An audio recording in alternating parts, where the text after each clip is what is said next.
A night in with MauLer and the drinker, getting trashed with the web screen thinkers. A cheap night cause I'm feeling kinda thrifty, got a 10-pack of beers and a bottle of whiskey. Hop off the cork, have a glass of wine, as they'll say, I'll be fine. Trouble walking in a straight line, but pour me a Pinot Noir. It's open bar with our hosts, MauLer and the critical drinker.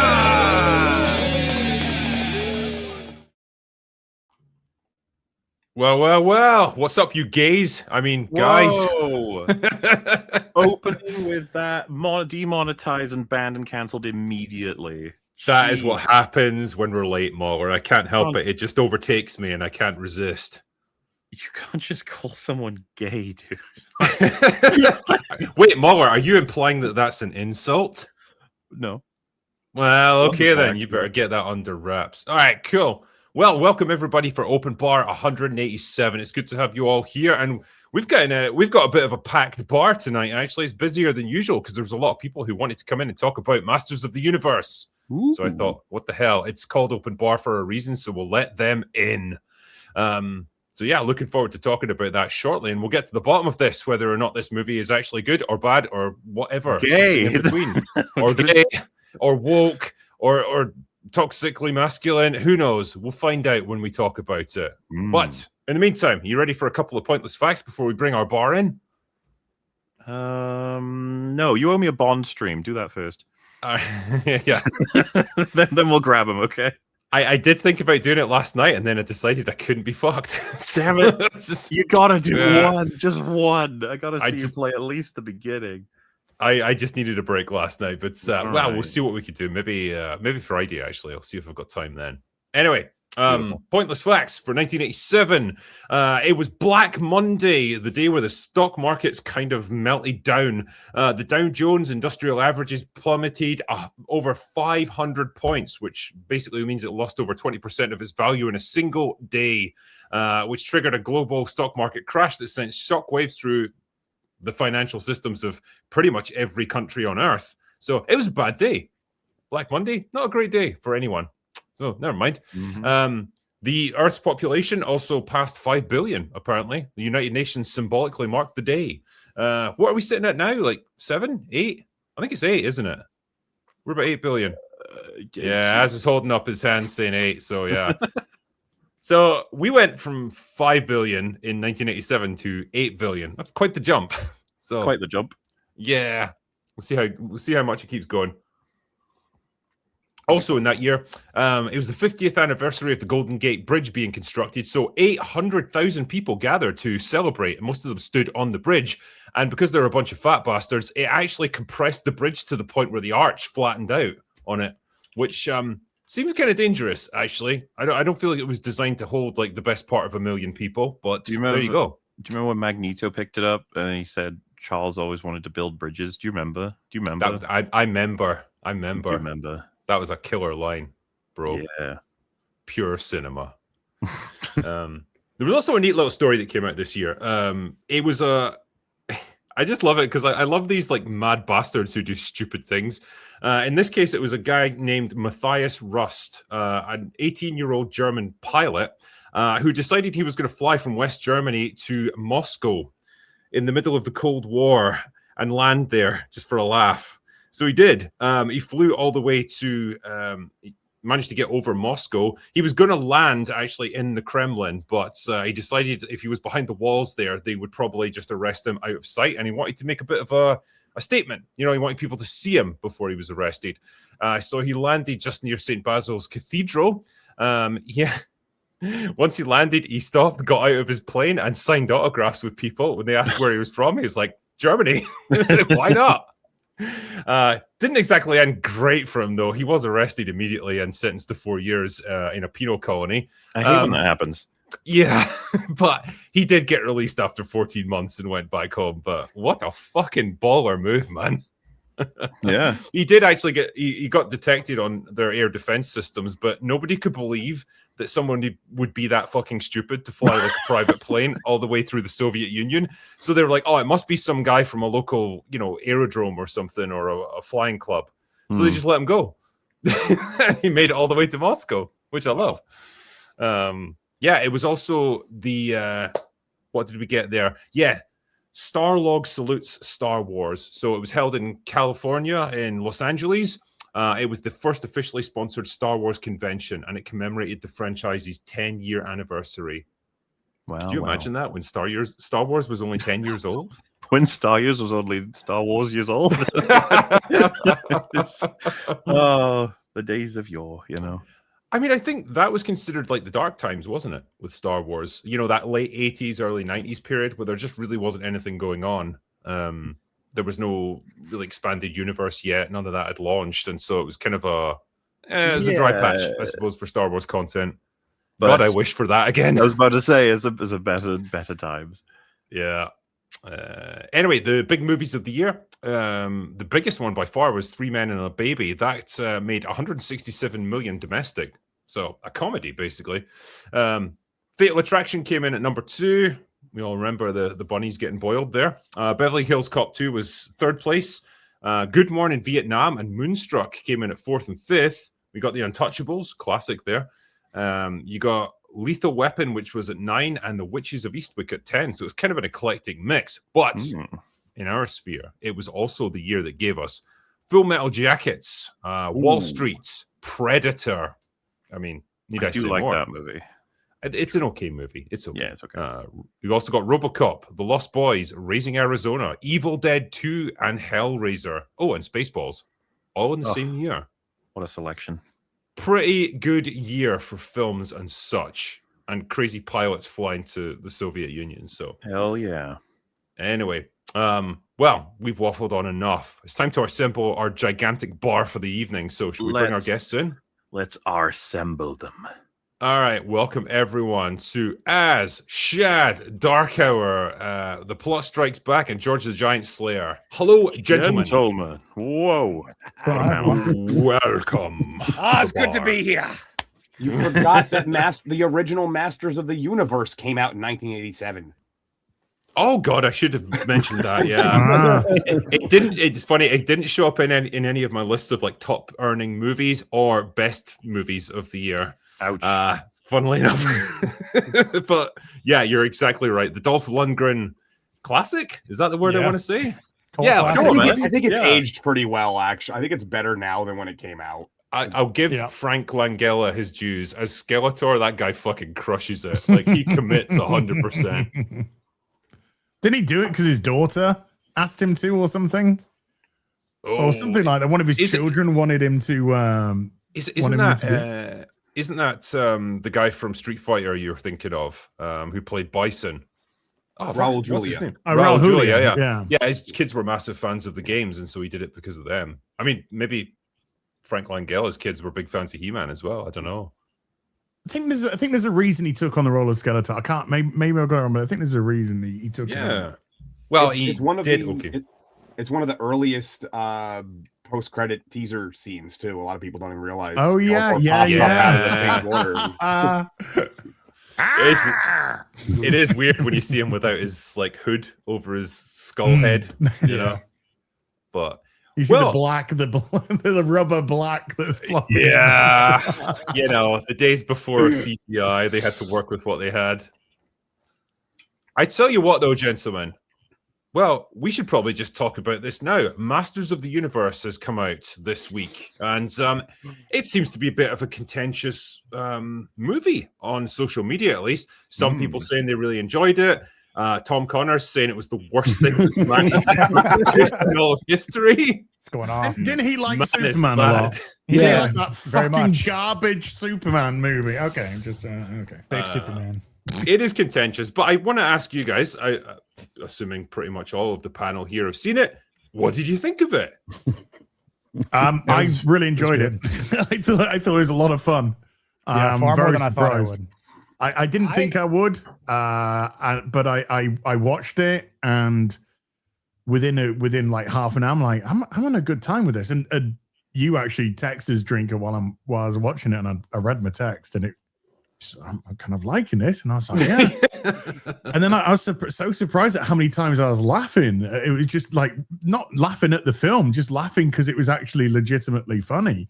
Yeah. And then by the end, they do certain things at the end. I won't go into it right now until we get the go ahead, but they do certain things at the end. I was belly laughing. I was absolutely belly laughing at the end.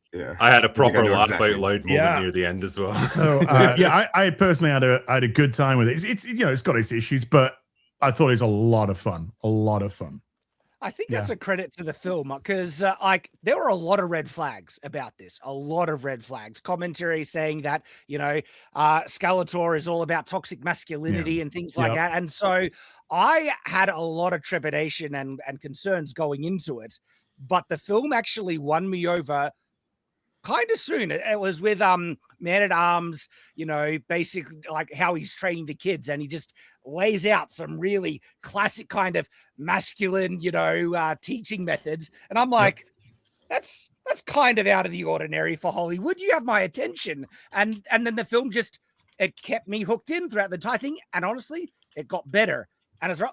I freaking love this film, especially with how they deal with He-Man. We'll get into that, I'm sure. Yeah, absolutely. How they portrayed He-Man and what he represents and the core theme of He-Man, that made me love this film.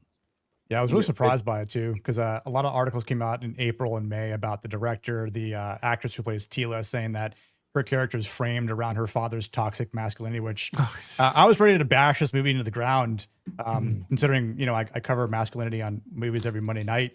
And I was really surprised by this. I enjoyed it far more than I thought I would.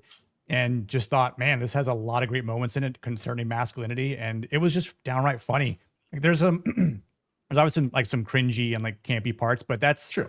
It's expected. I'm like, this isn't a film that's trying to take itself seriously. Like it's making fun of itself. No. It's leaning into itself. It's making fun of the woke garbage, like the whole human resources work environment. Hilarious. I'm sorry. It's just hilarious. The gym memes. We got a cameo from the man himself, Dolph Lundgren. Like wasn't expecting that, but super awesome to see him in the film. Yeah, they definitely, if the message was anti-toxic masculinity and all that stuff, they failed hard because by the end they've come full circle with the talking doesn't work, fists are required sometimes. I like Nick just said, that HR scene pretty much sums up, and it's early on too. So like when we talk about it, that sums up everything. They have just this group of every possible stereotype you could have: the pink-haired girl and the blue-haired, and the boss. And you're like, and the boss who has no idea what the hell he even does for a living, and he's an HR rep and all this stuff, and I really thought it was going to steer real hard right there, because it's like that's like 15-20 minutes into the movie. I thought it was going to steer really hard the wrong direction, and it immediately went back, and I was like, okay, this is probably going to be better than I thought. And I went in with some trepidation like everybody else. I think the best term I ever heard for it was cautiously pessimistic. I forget who said that one. It might have been Little Platoon, I think. But that's kind of how I went in. By the end, I was fully in. I just wish there was a little bit more practical. It was a lot of CG. I wish that was the one thing I wish that they could have did a little bit more of. And there was obviously, like everyone said, a few cringe moments, but I think they worked well. Mm-hmm. Yeah, I think Leto nailed it. I think the way he hammed it up was really good. I mean, I enjoyed it. It's a good live action take of a cartoon. Now, in respect to like the differences to the source material, there are some significant, but I would actually say justified differences, but it does help me understand why some big purists like Tom has some major issues with the film. Because even with me, right, there are some core things that I was kind of hoping to get out of a He-Man adaptation because I'm such a fan of the old school cartoon. I wanted the old, music to the transformation sequence to be integrated. I was really hoping that was there. It wasn't. Adam's character, the way that they depict and chose to go with Adam's character was very interesting. And it's actually very different to He-Man's personality in the cartoon, except there is a justification for it. And the reason is that there's He-Man and then there's Prince Adam. Prince Adam was always portrayed as a goof, but in a cartoon, he was doing it intentionally and faking it to deflect suspicion that he was really He-Man. And so what they've done in the film, they've latched onto that and decided Prince Adam is going to be a goof, but is not going to be faking it this time. He's actually going to be a goof. And so that does make a significant character difference to his actual personality, even though it is justified in the original. And purists are really taking issue with that. And if I was asked as a fan, which I would prefer, I actually would prefer the original cartoon personality of He-Man. But they made this new version work really well. Not only that, complement the story in a very significant way, because by making him a klutz, a bumbling kind of a character, that actually justified why he was so reluctant to be violent. And his first option in any confrontation was to resolve things without violence. And that played in so well to the final conclusion of the film and him embracing the power and realizing that sometimes violence is needed. And so his personality of being more bumbling, being more klutzy, being socially awkward complemented the film really well, and they pulled it off. And I was like, damn. I'm genuinely I think the film to an extent wrestles with the same problem that the Dolph Lundgren movie had back in the 80s, which is how do you make this accessible to people who don't necessarily have that knowledge of the cartoon or the toy line or whatever. They do that through like having a bunch of humans like transported into this world, and so like they act as like the voice of the audience. And what they do here is kind of what Shad was alluding to. Adam becomes that voice of the audience as well, because he started off in Eternia, so he is Adam, the son of the king and stuff. He gets like transported to Earth as a little kid when the palace gets captured by Skeletor and stuff. And so he lives most of his life as a human. And so when he eventually gets brought back, he's a little bit like, whoa, what's all this crazy stuff? What's going on here? And it has to get explained to him. That's how they get around that problem. But it does come at the cost of like, well, he's not the character that we know from the TV show, where he's kind of aware of the situation and he plays up to it in order to appear like this klutzy character. He actually is like that initially, but it's an arc that he has to go on. He has to learn how to become He-Man. He has to aspire to it. Yep. So it's okay. It works. And I'm not gonna hate it on that. I will say the movie's pretty long, right? It's like 2 hours and 12 minutes by my count.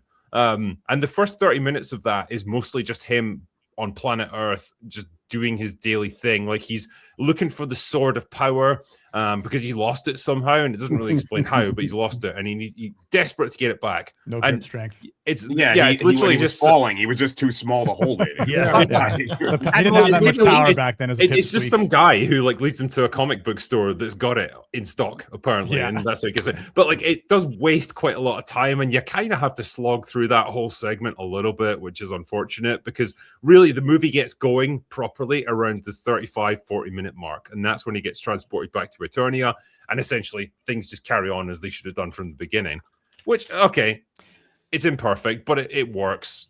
I think you can agree though, it's head and shoulders above Kevin Smith's Tila show. No comparison. No, absolutely.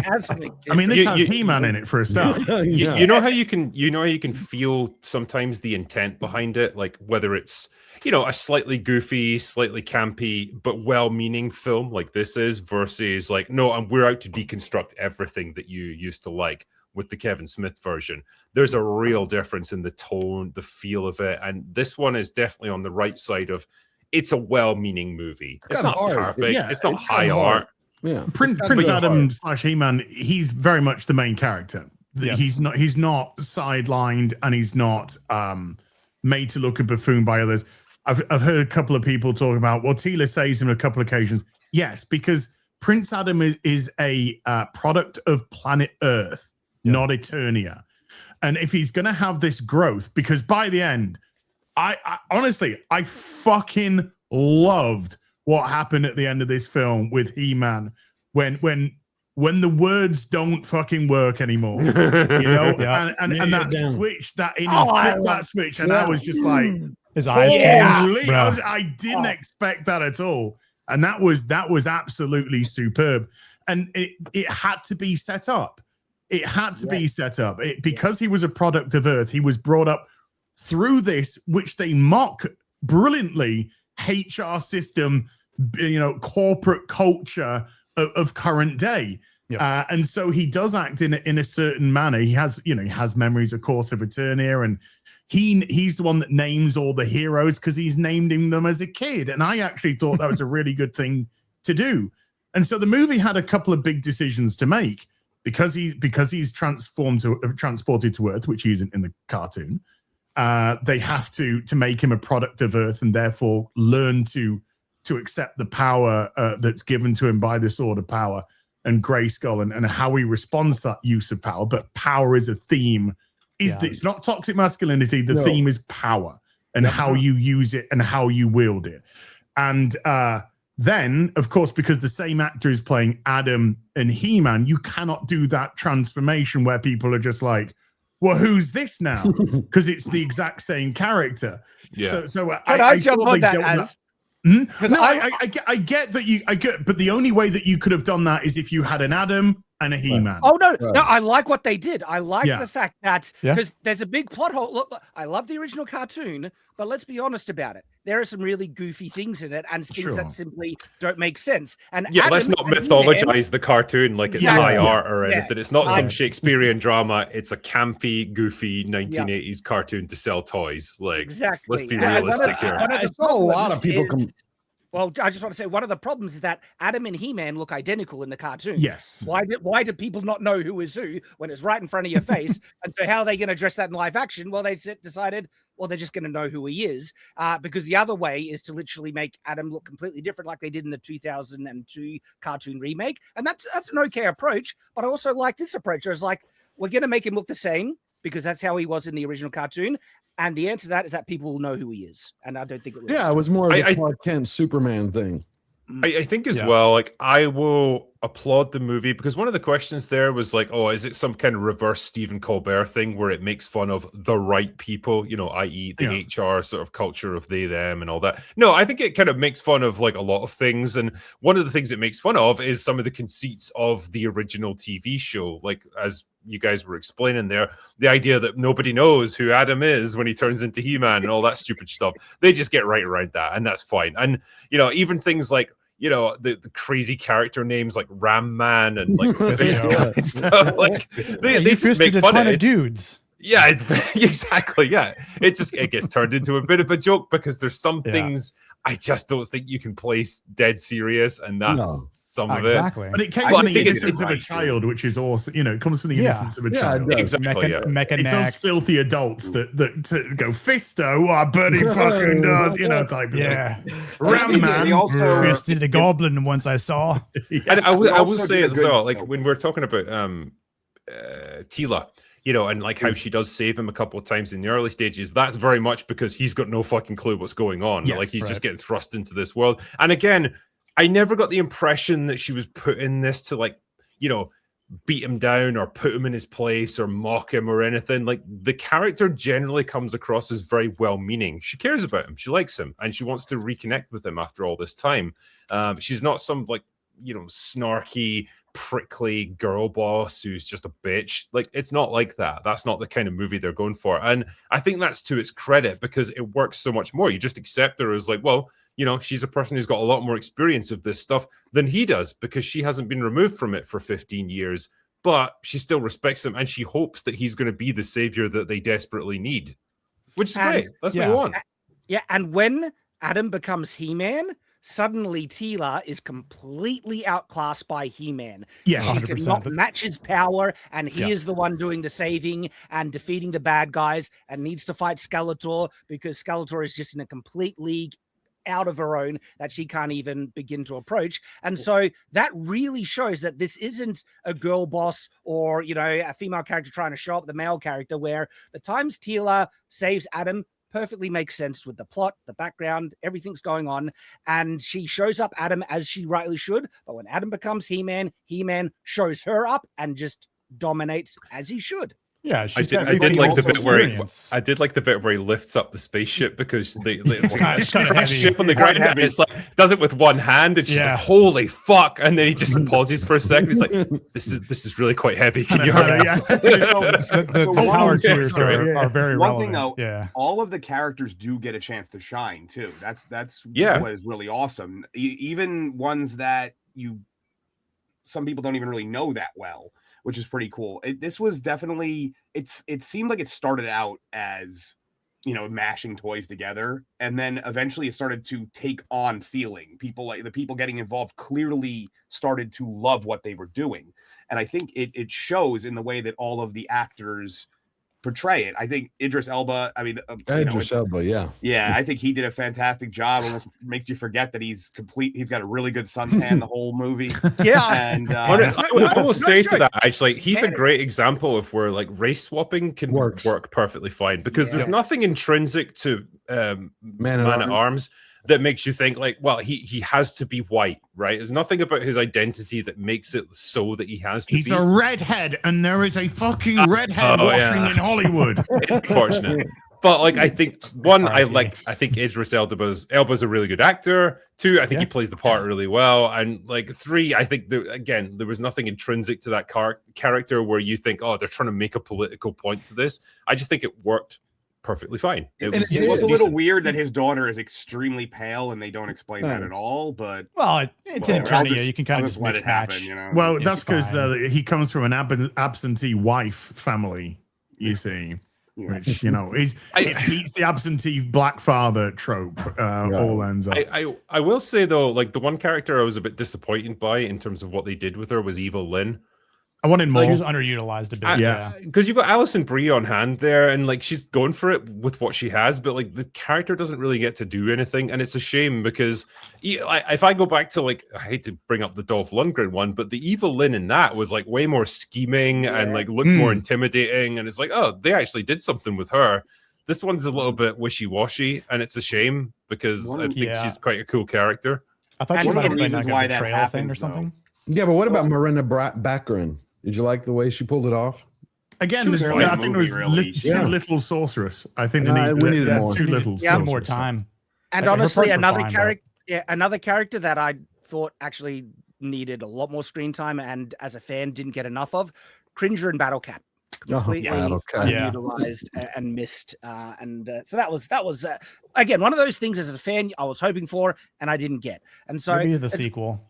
I love this film, and I've been one of the more like prominent people, I guess, going to fight and bat for it, right? But that's not to say that I don't have criticism for it. There are things that I think, it didn't do perfectly, or I would have wanted to have seen as a fan. And like we're pointing some of it out right now. Orko, I wish there was more. He was, is that Tiger? But I think they nailed it with Idris Elba in the beginning with "These are my arms," talking to all those students. That was just beautiful. That kind of won me over. I was really surprised by that. And honestly, Man at Arms was a bit of a standout character for me in the whole film. Certainly at the beginning. I didn't expect that. I was annoyed at what they did with Duncan. I was annoyed that when Eternia fell, he became this. As we're seeing, he's in the rags, and you could have done something different. You could have just had him blame himself and be full of like regret and remorse for what had happened, and maybe just question himself. Because he was so assured. He's the kind of guy. I would have seen him leading like a resistance movement or something rather than giving up like this. I was worried for a time that they were going to Luke Skywalker him, but like they don't. It's just really a jumping off point for a redemption arc for him. So it's like, okay, fine. Well, it's not. They do. He failed, right? Like he says he failed. He failed as king. And obviously like he has the chance for redemption, but I do think for his character being important to Adam is that he's the father figure that Adam lost, and it just wandered aimlessly on Earth, as Az was saying earlier, where like he's now succumbed to the way Earth is perceiving him to be and forcing him to be, or putting him in this bubble, but all he's trying to do is find his purpose. So he has a low testosterone emasculated roommate who cries at the Notebook. He tries to hide it and then says like, you just got to find your purpose, just get up, go to sleep, work, shit, eat, piss, all that kind of stuff. And it's like, yeah, but that's not who he is. Like he's a prince. He has a greater calling to aspire to, and he has to get back to that. And once he finally does, it's like he chooses to find his purpose over than just what this HR lifestyle is trying to tell us. So I do think that the importance of message telling us as viewers to say, like, there's a better, plan or purpose for you to just be stuck in this bubble, like find out whatever it is and seek it. Don't just, take that risk, take that chance. And then obviously for Man at Arms, like him trying to give that fatherly experience, like get back up, life's going to knock you down. You got to get back up, even if you fail. But also, if you want to talk about feelings or I'm not really good at that, but if you want me to beat you with a stick or like, arm wrestle, we can do that too. So like, he is like the type of father figure that you would expect from like a better, like, masculine angle, which again, I appreciate it because that's exactly what you need. Well, go ahead. But to me, that said, we can talk if you want, and that's where people were talking about this is about toxic masculinity being pushed to one side. We can talk if you want, but when it's like, we can beat with a stick. It was, to me, it was kind of like, if you're not in those modes, if you don't want to share, we can just spar, and we can get it out that way. And I thought that was a good thing. Because like to kind of sum up the debate, I guess, about like whether this film is against toxic masculinity or whatever, I would say it's less about that and it's more like pro-positive masculine values. It is right? very, very pro-masculine. And like that's no bad thing because it teaches a sense of honor, restraint, like understanding of when it's appropriate to use violence and when it's not, when it's like when you should try to like negotiate with people who have wronged you. That's all positive things, like, and that's like a pretty positive view of what masculinity can be. Yep. There's nothing wrong with that, I don't think. Well, no, I mean, it was great. It's kind of like Heart on Her Head, that they captured all of that really beautifully. I couldn't get a lot of I've seen online how a lot of people were complaining about Skeletor. Like, look how Leto turned him into this campy cringe. I'm like, did you not watch the? He doesn't sound like Skeletor to me. MauLer, what did you think of the film? I haven't seen the film. I didn't know. Spoke for like 30 minutes. Well, no. I'm loving the conversation. I'm listening. I haven't seen it, so I can't speak to it. But okay. My main concern from what I saw in the trailer is the Skeletor isn't campy enough. That was he's spot on. They don't waste much time doing it either. Jared Leto is actually one of the better parts of this movie, I think, and I hate to say it, but he's actually pretty good as Skeletor. Like, because they don't try to give him, because there's one opportunity where they have to give him this tragic backstory, like, oh, he wasn't loved by his parents or whatever, and he just straight up goes, "Nah, I'm just evil." And I'm a villain. Right. Villain. That's it. I loved it. I love that. I think he finally solved his curse. Everybody has to not know it's Jared Leto playing a character. Yeah. Can we jump back to what Drinker was just saying a bit before about the overall message of masculinity in this film? That is the primary theme, and I'm so happy about that because that is what He-Man is supposed to represent. He-Man, as a character, the very concept, he is basically a metaphor about restrained but necessary violence in men. And the very catchphrase, "I have the power," is a concept that is tied in with masculinity, that boys, as they grow into becoming men, they will find that they have a greater strength and greater power. And there's a responsibility that is tied to that, and they need to learn to realize it, claim it as their own. I have the power, take it, and then use it for good. That is the fundamental theme of He-Man, and that is the very thing that this film does so damn good, especially with the end. And we can't go into spoilers, but the way that they resolve it, and it finds out that he has this incredible power that he actually wasn't fully, embracing yet, because look, they handled it brilliantly, and that's what made this such a true He-Man film and movie. Even with the things that I think they got wrong from the adaptation, they got the core correct and true. And I'm so happy about that. The ending. I agree, man. I thought the ending has arrived, by the way. Oh, yeah. just to go on top of what you were saying, Shad, like there's a great joke in the film. You pussy. Oh yeah. But no, the ending. The Wait, ending. wait, I thought is this so a moment where we all have to stand and go like this? Yes, that's when I was belly laughing, dude. Honestly, it's so dumb, but it just got me. It Runs off absolutely like the got me. cartoon. He does the cartoon run. I was fucking dying, it man. was so good. Didn't But no, expect to laugh so much. The ending is I think brilliant in this. This movie has quietly set itself up for this point because there's some there's some times when he's turned into He-Man and you just like right kick ass and he's like and you're like oh and he's like kick ass oh and then at the end this thing happens at the end and then something else happens and there's this good dialogue that happens and then after that dialogue a switch is flicked and you're like I was just like, whoa. Yeah. You know what it reminded me of? It reminded me of Hulk trashing Loki. It reminded me it was like, and I almost got the same buzz out of her. I was just like, yes. Oh, no, I was popping for that. It was like, but it's perfect. You earned this. You got to this point, and thematically, as I said, this is about power. Skeletor is that unchecked misuse of power. Yep. We see something in the film that happens tragically, which is a manipulation of power. Then you have Adam who doesn't want to take the power. And then when he receives the power, the constructive use of power, and then previous users of the magic sword have been blind use of power, sort of using power blindly without questioning anything else which goes on.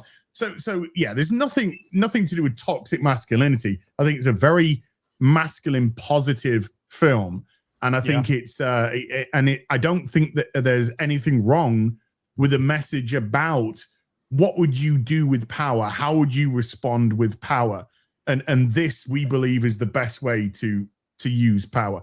You can be constrained, or you can let the fuck loose. I think you nailed the perfect word as constructive. Yes. That was it. It was constructive. It just didn't unleash. Yeah, I like that. I'd say too. There's actually a surprising amount of depth and complexity to that theme and how it is executed and portrayed in the film. I'm actually surprised. This film is actually far more clever than the goofy kind of persona that it has on the surface. Yes. When you actually look about what's going on and how they do construct these character arcs and how they progress, I'm like, well, holy crap! There is actually some depth happening right here, and I loved it. It's weird because like we're delving. It's almost like we're delving into like unknown depths with this goofy, like campy, silly movie. But like, yeah, I like I say, I think there's a decent heart behind it, and I think there was a good intent behind this film. And it's a shame actually because apparently it's tracking really badly at the box office. Yeah. I didn't see that. Flop big time. I thought it would make it funny. Word of mouth, man. Word of mouth. Maybe it'll have a better second weekend. I don't know. It's coming in third in the UK behind Obsession and Backrooms, which let's just be honest, are doing incredible. And all I thought in my head was, so it beat Mando. Oh, yeah. That's all I care about. Does it do better than Star Wars, Is Mando even still at the cinema now? I feel like that's been like canned already. I assumed everyone knew it would flop when they found out the budget. Like, why the fuck would you crank this to that kind of budget? That's insane. Yeah. What was the budget for this? 170. So that's what I'd expect. There's a lot of visual effects. Well, yeah, but they shouldn't. They should never expect to make profit if they're going to pay that much. It's just really difficult to do a Masters of the Universe kind of movie that's going to be set on an alien planet with all kinds of battle scenes and stuff, and not have it be expensive. Right. I don't know. I don't know what you do there. If this was made in Japan, though, dude, how much would it have been then? Probably about 30 mil. Let's just be honest. They would actually pay you to go watch it and then apologize to you. But I would say it's been a good 2 weeks. Spider Noir and then this. We've got Backrooms, we've had Obsession. Yeah. It's been a great time in the theaters, honestly. It's weird. It's like 2026 is actually giving us some decent stuff. It's crazy. I know. Better yeah, before we get the Odyssey. Well, also, I mean, we are halfway through the year. You'd think we'd have more wins by now. We're getting into the summer movie season, so this is like when it actually starts to matter. Are you Well, looking but you forward say to that it's like, yeah, Spielberg? we're about to get all this shit. Well, on the subject of that, actually, on not so good movies. So they were doing some calculations apparently for Supergirl, and the claimed budget for this is 175 million. I don't believe that. Sure, Jan. Without This is- marketing. This is via Deadline. Apparently, then the break-even point is 315 million because I How does guess that they don't math? spend any money on marketing with this one. No, nor they understand how the foreign box office works comparative to the domestic box office. They couldn't even get that bit right either. But Yeah, it's maybe what 5 percentage points each way, but like generally, if there's an even split, then they'll balance out. So it's less of an issue there, but it's more like you have to account for the marketing. Which sure, say we're going to go with what they say here. The budget is 175 million, right? They're going to spend another 75, 80 million at least on marketing. Which So then means you're probably going to be talking a $500 million break-even point at least. No way And it's that's me gonna being make that. conservative. No way. it's not going to go anywhere close. Especially with Alcock joining the Rachel Zegler School of Public Oh Speaking. my god! Right. Yeah, so many of the comments have just made me check out more and more from this film. The marketing has been terrible, and the trailers haven't been great either. Like, I did have hope and interest for this film, but the more I've learned about it, the less I give a crap. I never liked the way she was at the end of Superman. I just don't like that version of Supergirl. I don't think anyone does, really. Yeah, No. I'm not sure it's meant to appeal to. The movie needed one more stab at Superman. there wasn't enough emasculating of that guy throughout the whole movie. No, I'm just surprised why they didn't pump more Lobo into it. It seems it would have helped it. I mean, would didn't it wanna really steal the though? scene. Because it's like Lobo's I big don't know. amongst comic fans, but for general audiences, Yeah. you know, it might boost the comic, the comic Base. followers, but Gotcha. your average person walking down the street has no fucking clue. Gotcha. Good I point. did like the Funko Pop they produced to like promote this movie. she's way too happy in that. What are you talking about? Oh man, is anybody looking forward to Disclosure Day? I'm interested. I heard it's supposed to be like this quiet sequel to Close Encounters. I thought if that's true, they should have just marketed that to bring everybody who loved that. I mean, people are saying it's Spielberg's best movie in 20 years, which is like that's a low bar. But what is that? Yeah, West Side Story. well, I mean, Indiana- hey, if it's great, I'd love it. I'd like a return to form for Steven Spielberg because I would. it I goes was without listening- saying he's one of the icons of Hollywood. I was listening to the Williams score. It's pretty damn solid. I liked it. Yeah, when does it come out? Disclosure Day? June 12th. Yep. Oh, so it's not far then. Soon, yeah. Not far off, yeah. It's one that like I feel hasn't been talked about all that much. Like the hype has been around other things. And Disclosure Day just hasn't had all that much. I don't know if I don't know, at this point Spielberg's just considered like not as big of a force in terms of like getting butts on seats or what. Well, Yeah, he not he only puts out a movie every couple years. It's not like when back in his heyday when it was every year there was a Spielberg movie. They were all doing fantastic. So there's a lot of downtime for him now. Obviously, he's older, so that makes sense. West Side Story was the last one, I think. I was going to say, yeah, he didn't exactly cover himself in glory there. Yeah. Especially when he took credit for introducing Zegler to Hollywood and us. Thank you, Stephen. Yeah. Anyone see the Fablemans? Nah. Mm-mm. Wasn't it a bit of like a circle jerk or something? Like, you know. That's what I've heard, but I've also heard it's pretty good, so I don't know. Yeah. Man, 2022. It's been a while. I didn't realize the Fablemans was a thing. There we go. Well, That might be part of the problem then. Yeah. Let me answer a couple of super chats here as we've been chatting here. As an expert, maybe Drinker can solve this conundrum for me. Why does wine make me sleepy while whiskey makes me more alert? It's probably due to the chemical composition of the wine. I would imagine it releases certain chemicals in your brain, but I've noticed the exact same thing. If I have like red wine with dinner, I'm tired afterwards. So it's not just you. Whiskey's not like that, obviously. It's a spirit, higher alcohol content, lower volume. Probably helps, you know. There's certain drinks that just change your mood in the right way. One more final thing about He-Man. I thought the score was really. I thought the music was really good. Yes. I thought it's not the main theme, although it might, but this theme that they have, I actually thought was really cool throughout the whole. Yeah, it's really nice. It's good score. When they dropped the Princes of the Universe thing, that was pretty good. Like that's a reference, obviously, to something which happens earlier in the film. So yes, yeah. But that bit was funny. I laughed at that bit as well. It's a good scene. It's when the original He-Man theme kicks in right at the end. Like, that kind of gets you. Like, I remember I wanted this. more of it. I wanted more of it. I would have liked more, actually. Imagine having soccer in a country that calls World Cup in a country that calls football soccer. I live right near where the final is going to be. I promise you, all of the people who are going to create traffic are not going to be happy with the way that people from New Jersey treat them. Because they keep saying it's in New York, but the final is in New Jersey, and to get to it, you basically have to drive on one of the worst traffic roads on the East Coast. Have you met English football fans by any chance? They will fucking destroy New Jersey. Bunch of hooligans. We can have that debate on another day.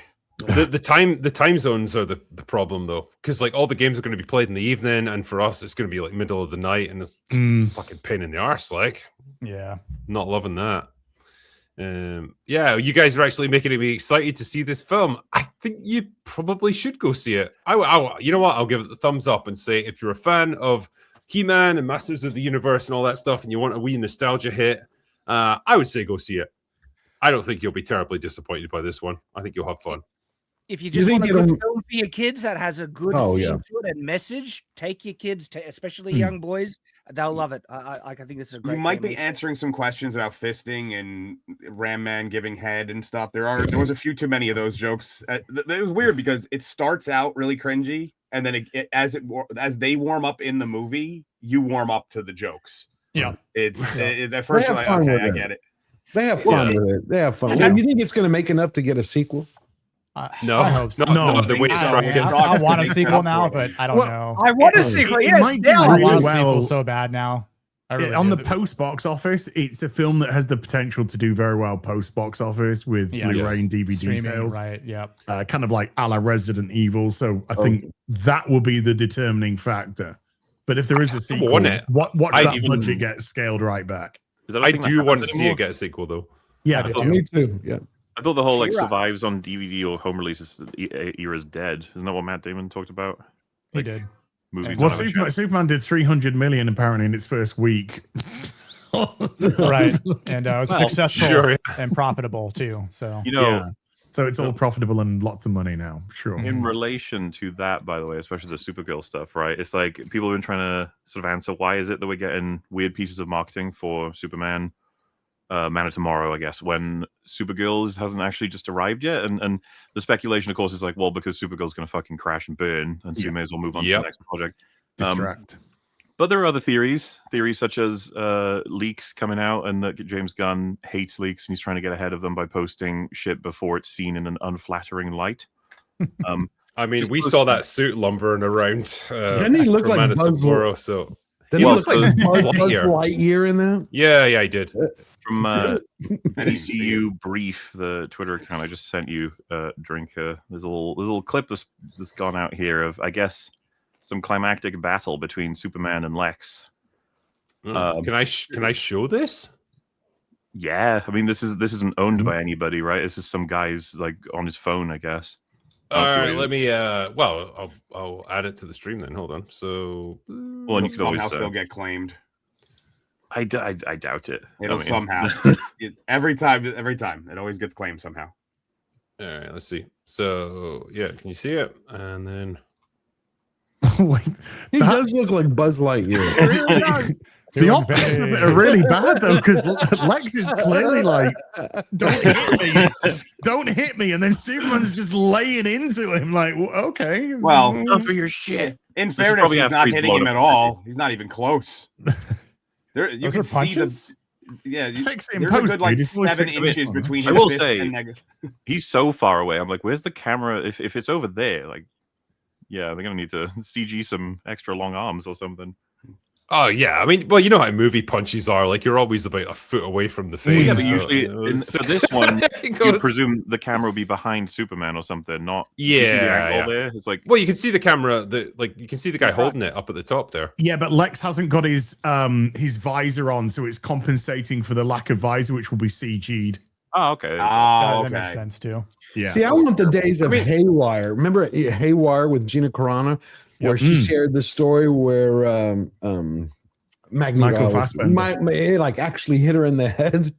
Like actually popped her, and she like hit him back.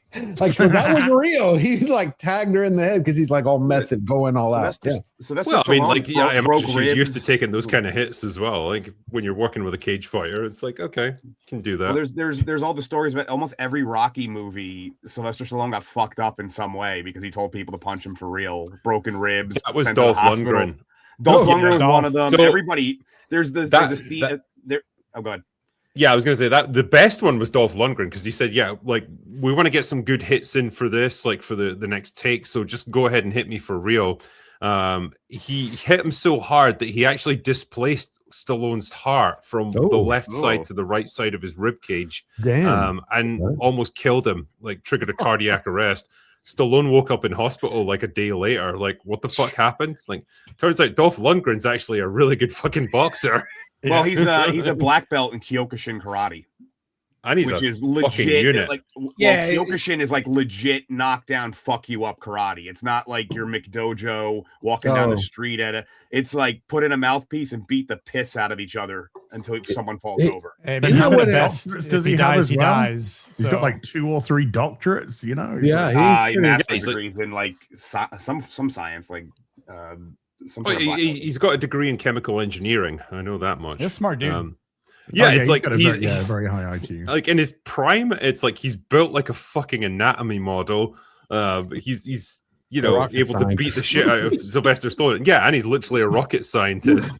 It's like, dude is just fucking genetically gifted, man. It's insane. Can I just say Yeah. too? Can I just say too? In the just not that it's a huge spoiler in He-Man, but when there's a bit of a flashback or just say a weird scene where it's Skeletor in the gym with a bunch of bros. Yeah. And he just doing a concentration curls and he just chucks the dumbbell.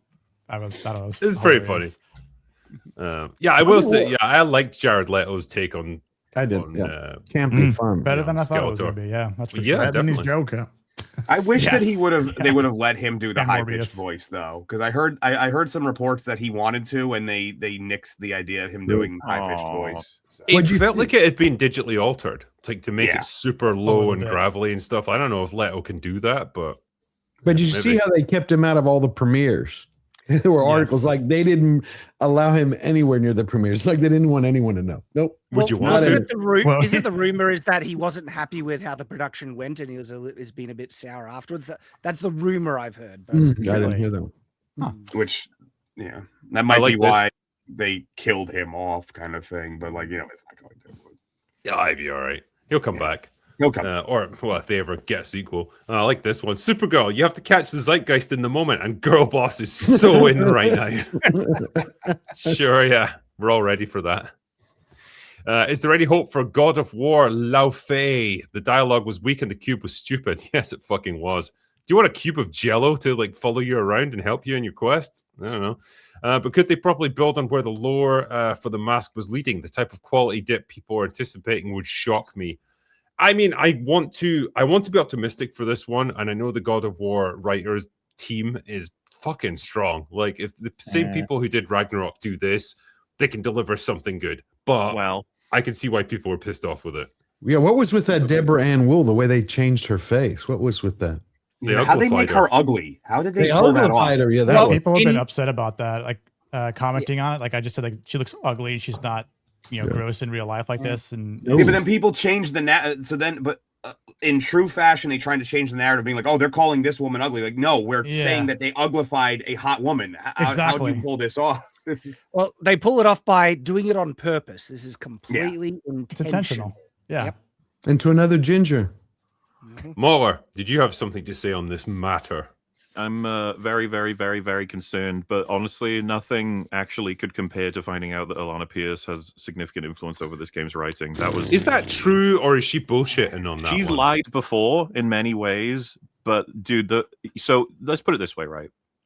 If you're gonna lie about something, you usually exaggerate. You don't. It's like, so whatever she's done is usually less than what she says she's done. And the first thing she said when that trailer started was, "This is the game I wrote."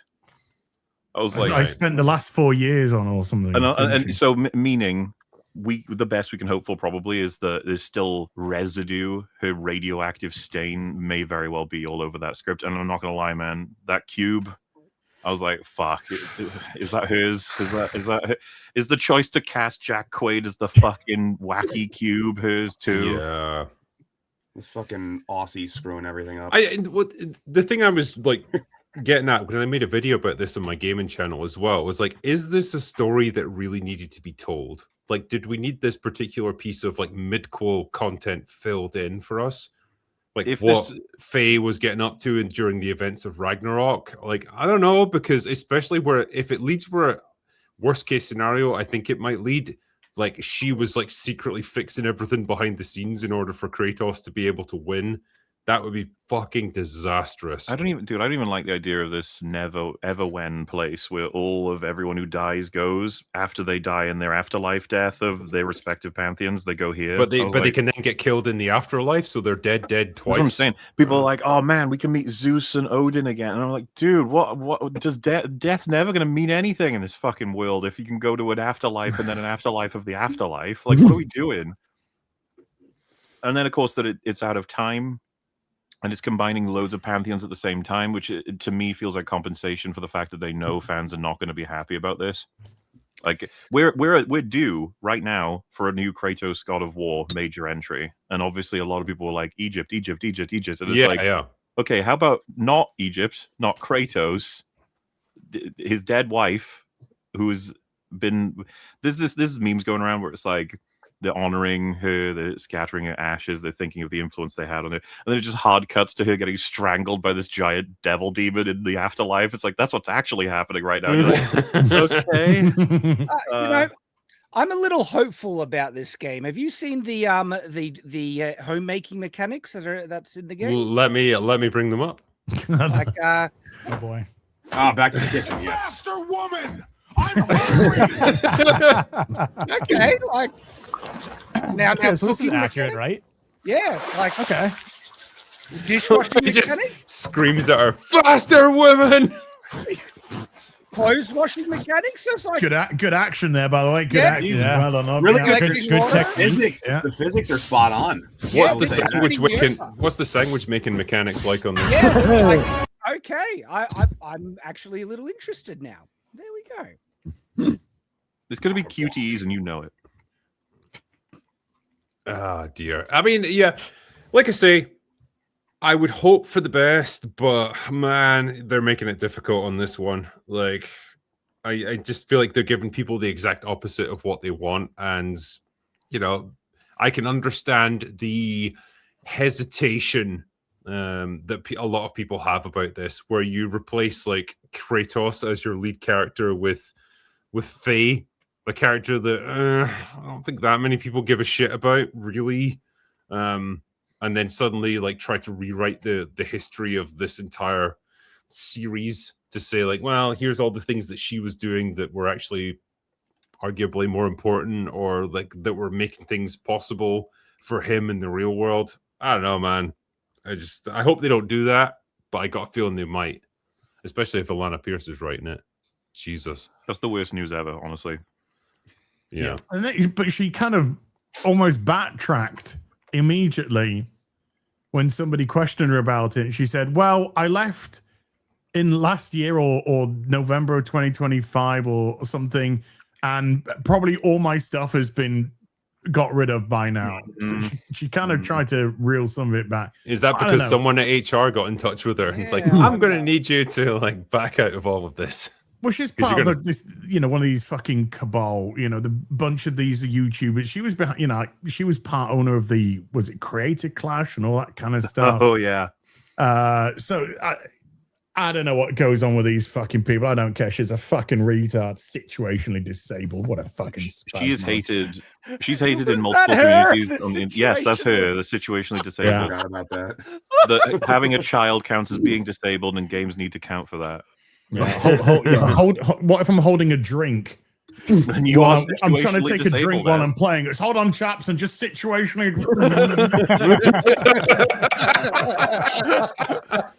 I mean, see, yeah, Went see, I'm like, Went everywhere right there. Went everywhere. Drinking problem as. The major sort of media sphere, the gaming sphere, and the sort of drama commentary sphere all hate her for different reasons and passionately. So this is just bad news, just strictly bad news. Obviously, we'll get the credits eventually, so we'll know what it says as to what involvement. Yeah, she you has in can't it. hide from us forever.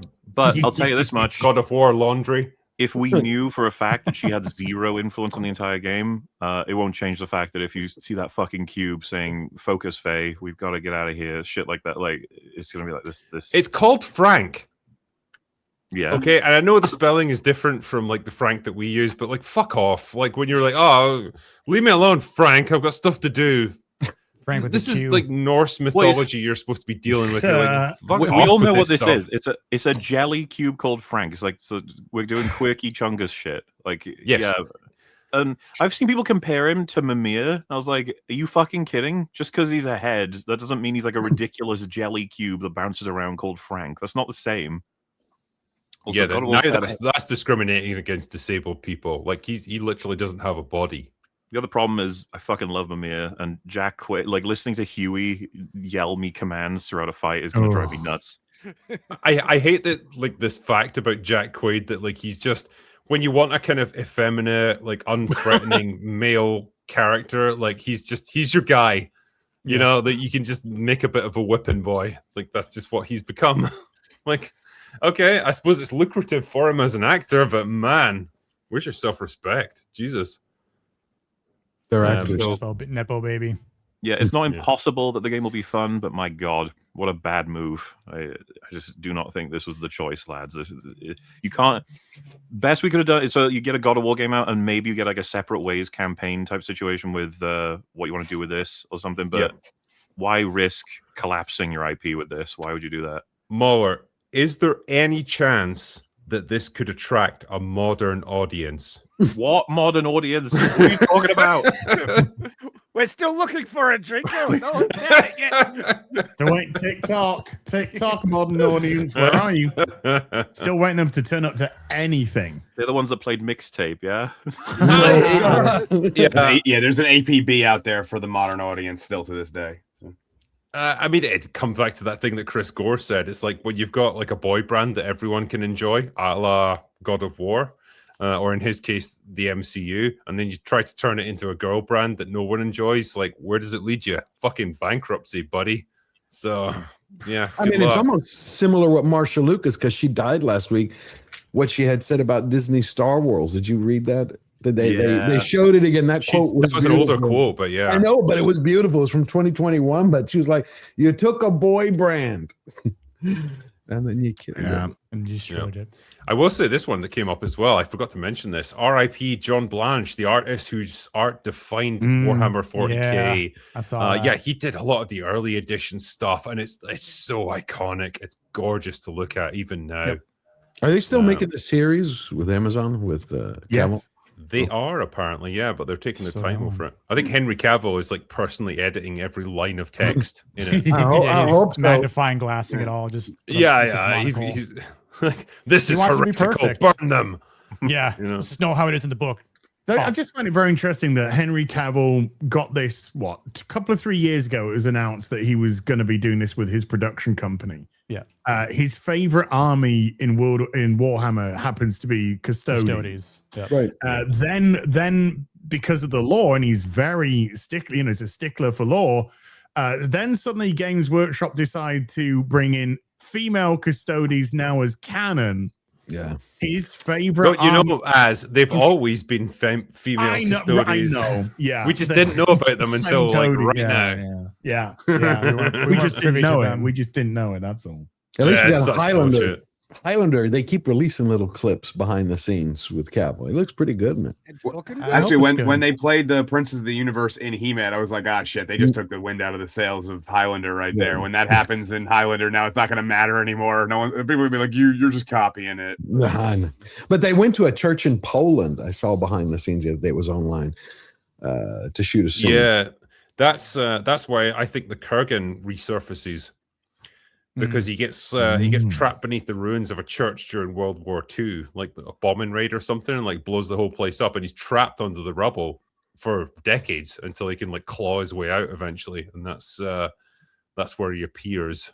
I'm curious what you think about that. It's like I was rewatching the original with Lambert, and it's like when you see his size versus Clancy Brown, you feel the menace from Clancy Brown, because Lambert is much smaller. But when I was looking at Cavill and Bautista, they look to be about the same. It doesn't have same. Oh, they're not? Okay. I mean, I can say, yeah, like Bautista is still fucking huge. Yeah. Like he's lost really big. He's lost a load. Yeah. He's lost close to 100 pounds, but he's still fucking gigantic. That's gonna. I actually think that's gonna be the more defining thing for Highlander. You could kind of, like Lambert, in the first one, definitely iconic. But I think Kurgan really makes that movie what it is. Oh God, yeah. And I think that if you don't nail that for the remake, that's going to be the death knell. I just think Brown nailed the role. Clancy Brown. He did, yeah. He's got that voice. He's got that great voice, that gravelly. I think he's got a cameo as well in this one. Really? Oh. Yeah. Just Lambert? I could see that happening. Yeah. No, Lambert's not in it, but I think Clancy Brown is. But I'll say no more. Oh. Yeah, I like this one. No matter the panel's opinions on trivial matters such as He-Man, we should never forget that Darkseid Phil comes in denim. If you know, you know. As always. Tasty bananas, man. Tasty bananas. Hopefully one day we'll get a good Transformers and G.I. Joe live action. One could dream. Hail, boys. What's up, Cole? The first Transformers was okay. I mean, and then they got progressively worse and they went along. Really, is it though? It's not though. I said okay. I didn't say good. As I said Bumblebee's okay. Bumblebee. Then they got progressively worse. The worst one, in my opinion, was how they botched Beast Wars. By far, that was the worst. The botch. Oh God, that was terrible. Beast Wars was shit. We got 15 minutes of a good Transformers movie, and that was at the beginning of the movie. The movie. Oh, yeah, that's what I'm saying. They botched that. It's probably the one that most, I mean, obviously, iconically, the Gen 1s are first, but Beast Wars connected that generation, and they fucked it up so bad. I think it was last year I read a rumor again, take it with a grain of salt, that Shia LaBeouf was looking at doing a Transformers movie. Well, he's got to pay off all those court cases. He's got a lot to go through for physical harassment. Yeah, because he got convicted, didn't he? Like he pled guilty to like assault and battery or something. Yeah. So. But no jail. I'm not shocked by that. The thing is now we don't even have Stargate. I was going to talk about that actually. Looking forward. Good job, George. That was a host in a guest right there. That was a great transition. Before I do that, there was one that came up here. MauLer plays mixtape. Best reaction. Is this brand of autism even on the menu? Like, how far are we? That is a quote of mine.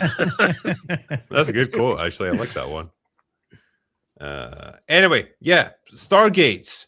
You guys were fans of that back in the day. Yeah. I certainly was. Like Stargate SG-1, early 2000s, great sci-fi action TV show.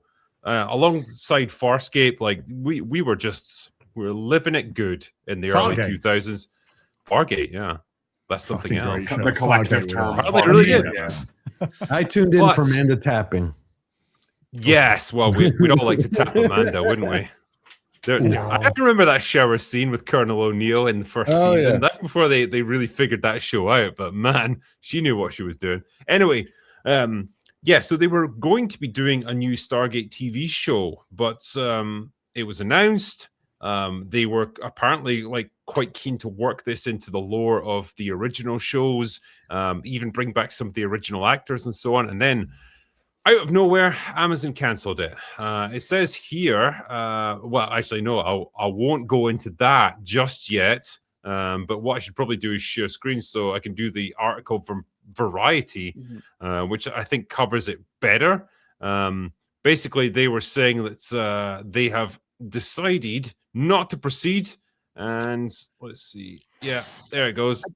Drinker, can I just quickly throw some additional context in for this? Because there's been like announcements for reboots and remakes in the past, and usually the approach or the marketing or the information we hear from these projects are all red flags, and it sounds like it's going to be a disaster. They always like, let's do a modern spin, or, you know, we don't want Blade hunting vampires and nonsense like that. Whereas the information about this Stargate series was like, they're getting on board some of the original creators. Yes. They want to embrace the original canon of the series and continue it on, but also make it in such a way that could be appealing to new people coming in. They could enjoy it. And so many of the approach that they were saying about this potential project actually sounded really good and was like the type of approach that fans would want. And it sounded refreshing and different to so many of these other projects. But it was made for fans. Well, this is what I was going to get into here, because it was done by showrunner Martin Gero. So, whoa, sorry, what was that? Why is it? It's called a pop-up, Drinker. Yeah. I'll go away, pop-ups. Yeah, you clearly don't don't have ad blocker. Not on this browser, actually. I should have done. Oh. Anyway, yeah, sorry. It was announced in November of 2025. The executive producer and showrunner was going to be Martin Gero. He was a writer on Stargate SG-1 and Stargate Atlantis. But it does say, yeah, according to an individual with knowledge of the situation, the Amazon execs were concerned that Gero's take on the series would not have broad appeal beyond the franchise's already dedicated fan base. Because, you know, it was doing crazy things like sticking to the lore. Yeah. And, you know, the fan base for SG-1 was actually pretty big, I would think. 17 million worldwide a week tuned in at its peak. Yeah. And Amazon don't they have every season available for Prime members for both SG-1 and I don't know about Universe. They got Atlantis. But, Atlantis was fantastic. Well, once they bought MGM, like they had all of the rights to the whole thing so they could show it. But I did like this as well, because a lot of the people involved in the show are now hitting back and saying like, no, these claims are bullshit, like this one here. So yeah, the Variety article talking about the series getting cancelled because it wasn't going to appeal to a broad enough audience. And then Joseph Malozzi, who he has been an executive producer on SG-1, Stargate Atlantis, and Universe, I believe. He says, nope, no, sorry, going to have to push back on this. We were ever mindful of creating a show that would have a broad appeal, which is interesting. It does make you wonder what was in it that made Amazon cancel it in that case. I mean, is 17 million not enough? I didn't mean to interrupt you. That's the problem with a lot of they want to take every single IP and turn it into just generic. Yeah, everybody can watch it, and that's the problem. Like that used to not be the case. It used to be that there was your fans of this, and they fucking followed it through. In this case, multiple iterations. It's just corporate greed at this point to try and get 17 million is just not enough people. There's no way. It's baffling as well. Like they will pump hundreds of millions of dollars into Rings of Power, for example. Absolute slop garbage, right? But then they got something like this where there's a built-in audience and where it's going to be sticking pretty faithfully to the lore, by all accounts anyway. And it's going to be just a faithful continuation of this series. It's going to be like your Stargate Atlantis, your Stargate Universe. It's just branching off. And they don't want to do it. Why? Truth be told, I think that they could probably get away without pumping a lot of money. I think that if they wanted to just appeal to that core audience, a lot of that core audience would be cool with crappy CGI. Oh God! They would have the authentic feel of that night, like the 90s. The show back in the 90s, like SG-1, right, was averaging about $1 million per episode. That was the cost of it, $1 million per episode. Which I know inflation. Okay, it's more, that would be more like 2 or 3 or 4 million by today's standards. Still small budget, still tiny by today's standards. And you know that was the appeal of it. Like they made the most of the writing and the characters. Like they didn't have to rely on spectacle and CGI and all that crap. The show was able to forests. There was a lot of episodes set in woodland. Funnily enough, I'm saying go even further than that. Make it a feature, not a flaw. Make it authentic looking. Yeah, that makes sense.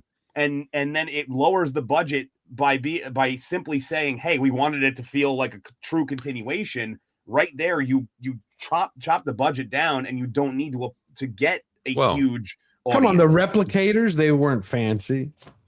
Well, yeah, by that analogy, like I'm sure all of us here would rather have, like, say, a continuation of Star Trek: The Next Generation done in the same style, where it's like low budget, but it's relying on great characters, great storytelling, great writing, and so on, rather than Starfleet Academy, which is like, it looks visually impressive, I guess, but it's absolute dog shit from a writing point of view. I'll have you know that Disney money really improved Doctor Who. It's not like we needed it to be well written. It's most of those special effects and all those sets. Yeah, because Doctor Who was always known for its visual spectacle, wasn't it? Exactly. Yeah. Yeah, I mean, it's a shame, because I feel like this was one of the few examples where a modern sort of resurrection of an old IP, not like Buffy, which they were going to do, actually had potential to be okay. I'm not going to pretend it would have necessarily been amazing. I don't know what the scripts were going to do or anything, but like everything they were saying about it in terms of how faithful it was, bringing back some of the SG-1 characters and stuff, all of that was just making the right moves for how you resurrect something like this. And so it's a real shame that they're not going to be moving ahead with it. Doesn't it make you wonder what the RoboCop series now from Amazon is going to be like? Crap. Yeah, since they're moving forward with that. Just look at the remake from what year. I don't remember what year that was. That's basically what you can expect. 2012. 2016. Yeah, that's what you can expect. Just with teens. Slightly better CG. Well, that's one of the RoboCop things was a that... one and done as well. Like, I don't feel like it's something that needs. I'm a remade. defender of the second one. I thought the second one had like this weird charm to it. It made me feel a bit dirty, but in a good way. My favorite scene is where they show all of the failed experiments to try and replicate. The one just shoots itself in the head, and I forget his name. They did that in RoboCop too. Yeah, that's what I'm saying. Yeah, RoboCop 2 is what he's talking about. Yeah. Yeah, and then he just turns and he's like disappointed. Which is the one when he has the jet. God, did you think he was talking about That's three? That's three. I thought he was talking about the remake for a second then. God, no one defends the remake. No. Oh, thank God. But going back to Stargate, like the other side to this, even though this project looked more promising because they were, saying that they would be more accurate, they had original creators on board and stuff like that, it was still getting made by Amazon. It was probably 50-50 if it was going to be absolute dog crap coming from Amazon or good. And so if it's cancelled, I'm just telling myself maybe we dodged it. Yeah, but it's odd about Amazon. They seem to nail some things, right? Like a Reacher, Reacher, and then others they just Rings of Power. No, like, come on. Did you see that announcement a few weeks ago? It's like, we're moving forward with Rings of Power. We're going to do all the seasons because it would have cost us $20 million to stop it. But you're like, wait a minute, you're spending $65 million a season to continue. Exactly. Why not just cancel the?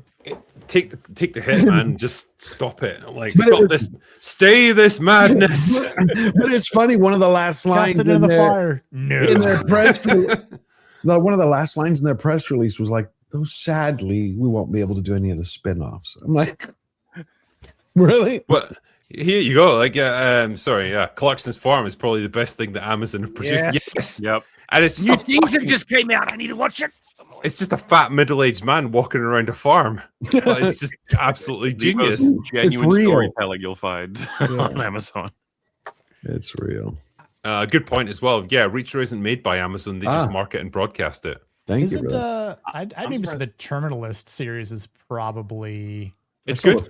One of the other better things. I mean, season 2 drops in October this year, and obviously it's it's pretty masculine. I'd say it's also pretty base for the most part too. There are some differences from the books that are changed in the first season, but I hope season 2 is adhering to the book as well, which I think it should. So I'm pretty hyped for it because I love that series from the Jack big Carr. issue with a lot of these shows though is they just take so long to get to season 2, 3. There's 7 books in that series too. So and if you get greenlit for a second season, they should already be working on season 3. Right? They're probably not. But did anybody like Spider Noir? Was that? I'm loving I Spider-Man. enjoy it. I enjoy it. Nick Cage. I'm builds on up episode to it. 4, and I fucking Oh, love it good. so far. Yeah, Now, here's a better question. Who likes it in black and white compared to Oh True God, black and That's the white. only way I've watched it. Yeah, I've it's the only never way I watched watched it any it. other way. Interesting. Yeah. Interesting. Feels like a great. Am I the heathen because I watched it in color? Yes, you are. Yes, Yes, yes. I watched it. Backwards So I ass watched it in Australian. black and white, and then I went back and I watched not every episode, but I watched a few episodes in true hue. Just because there are some differences that I think stand out more in black and white, specifically with the aging of Nick Cage. I think he looks better I've in never true s- hue, but Yeah, I mean, Nick Cage is like in his 60s now, isn't he? Yeah, so he's he's 65, I think. Have you ever seen a 62. drunk Spider-Man fight? Come on, that's I love that he puts that authentic 30s twang, like, singing like the whole time. But Well, that's Here's because a little mumbly, see? because You know, he the taught spider is he me. taught himself through the movies, Cagney and stuff like. That's why we see it in the. It explains it in the show itself. And Gleason was brilliant. I was Brendan Gleeson was fantastic in it. when is he not brilliant though? I know. Yeah. I He's, love he's a it. great solid guy. actor. And Why Didn't is rape Mad Eye anyone in movie any running showers in the whole show. Yeah. First movie I guess- ever saw him in was The General. Anybody remember The I General? think the first thing I ever saw Which was one's The General? Braveheart. Braveheart? Yeah, Yeah, No, that's the for me thing I too. remember him from the first time. To be Braveheart or 28 Days Later for me. Oh, Uh, I think well, they've been Braveheart fucked is for pretty- 6 years I watched removed, Braveheart aren't they? in school, maybe. Yeah. No, I know, but certainly from memory as well. Because You never Everybody saw will, I think he will always be just attached Troy? to the Mad Eye Moody character. Troy, oh God, Menelaus. Yeah. In Bruges, somebody mentioned In Bruges. In the Bruges, chat. yeah. That's a Yeah, great. yeah. That's a good one He's too. great yeah. in Bruges, man. Oh, I mean, In just Bruges, like a fucking 10 out of genuinely 10. a superb character actor who just I was going to say he doesn't get the respect he deserves, but I think he Yeah. does. I think he's generally quite beloved. if you liked In but then- Bruges, chat, watch The God. That's also hilarious, and he's the main character. That's pretty funny. Yeah, he's just a complete prick in it. It's like- He plays a good prick. That's all we have. Watch Oh, him yeah, in yeah, Joker yeah. 2. The Faux de Jolly. Listen, Well. Brendan Gleeson, Jolly was a the Fool. professional. He raped Joker perfectly. He did exactly what he was supposed to do. He did it well. he understood the assignment. Okay. Yeah. Oh, legit. Joker was definitely raped. Yeah. I mean, yeah. When there was people in chat as well because we were talking about Amazon and all that stuff. Like nobody is now talking about The Boys. It is completely faded from the public consciousness after like what Well, a week. It's Not shit. really, not. What was the one thing anyone even talked about with that show when it ended? the ending. It was Homelander? Not even the ending. Homelander's death. That was it. Yeah. That's all anyone talked about. And it quite literally just the line, the "I'll suck your dick" line. You Yeah. want to go even further down? Yeah, no. The memes. I don't know if Eric awful. Kripke is The going to be memes. angry about that or happy because it's like, haha, my Trump stand-in got his humiliation and now everyone's talking about it. Yeah. Yeah. Or Yeah, like at a certain- that character that I hate is the only thing about this show that anyone cares about. I'm not sure. I think it's proof positive that at a certain point, trending on social media isn't necessarily a good thing. Yeah. That's basically what it ended up being. But aren't they moving ahead with the Soldier Boy? See, Yeah. The spin-off. Yeah. Thought Thought Rising. Rising. It's Thought already, Rising. it's already done. It's in post, I think now. Gotcha. I feel like this is such a bad time to be branching out as a franchise because it's like your core series ended on a bum note that like no one liked it. And now you're like, oh, we've also got these 500 other shows that we're doing with a bunch of characters that you don't care about. Watch it. Nah, fuck It's kind of off. funny though, but anybody who knew anything about The Boys as a comic should have known. You know, obviously they deviated, but they were going to end up going routes that most people wouldn't like anyway. It was very much a product of its time, which was the 2005 era. It doesn't really translate as well anymore. I think the vast majority of people that watch The Boys hadn't read the comics at all. No, yeah, I can almost So- guarantee that because a lot of things, obviously, like I said, they changed things, Yeah, but a lot. it was. Yep. They fucked up At some minimum- huge things in that just so Kripke could get his fucking Yeah. TDS fucking shit in. And I think Kripke's seething. I don't think he's happy at all. I think he's seething because good. he was scared shitless about the legacy of the show before the finale dropped. Well, his legacy is going to be like the legacy of Stranger Things. People are not going to look upon it favorably because the ending was so fucking poor. And I think personally he's gonna do that. He's gonna do the meme, he's gonna be crying with the mask. But the mask is Yeah. like, no, I did exactly. Nah. Well, he did Garth the whole Ennis thing with was Elon just so Musk, much- didn't he? Where he kept trying to pick a fight with him. Like, Yeah. and what he did was the equivalent of like stripping naked and smearing yourself with your own feces, and then and then everyone around you is like, why are you covered in shit? And then him going like, haha, I pissed you off. I pissed off the right people. Suck it, chuds. The funniest thing I saw was Eric Kripke's face on Homelander going, I'll suck your dick, Elon. I'll eat your shit. And it's just like, because the thing, Kripke isn't the hero. Kripke, if he was a character, is Homelander. Right. And he doesn't understand that. He thinks Homelander is Trump. No, you're Homelander, you fool. Yeah. And his lack of self-awareness on it is I think that gives a lot of joy. It's funny because I think I said last time I was on, I said something along the lines of the actual ending would have done a better job of explaining what they were trying to go for because they end up killing Homelander with Black Noir, which is like the only thing you can replace evil with is more evil, and that would have actually worked as a better analogy for what they were going with. And I think just Garth Ennis as a writer was just better at being subtle, which is weird to say about him because he's not particularly subtle. But there's so many better versions of The Boys, by the way, out there. Like you watch like Astro City. Read Astro City. That's like another great deconstruction of the modern hero that treats it right. There's been too much deconstruction. We actually need a fucking hero. Astro City does it in a good way, though. But we're about to see it in the Odyssey. Yeah.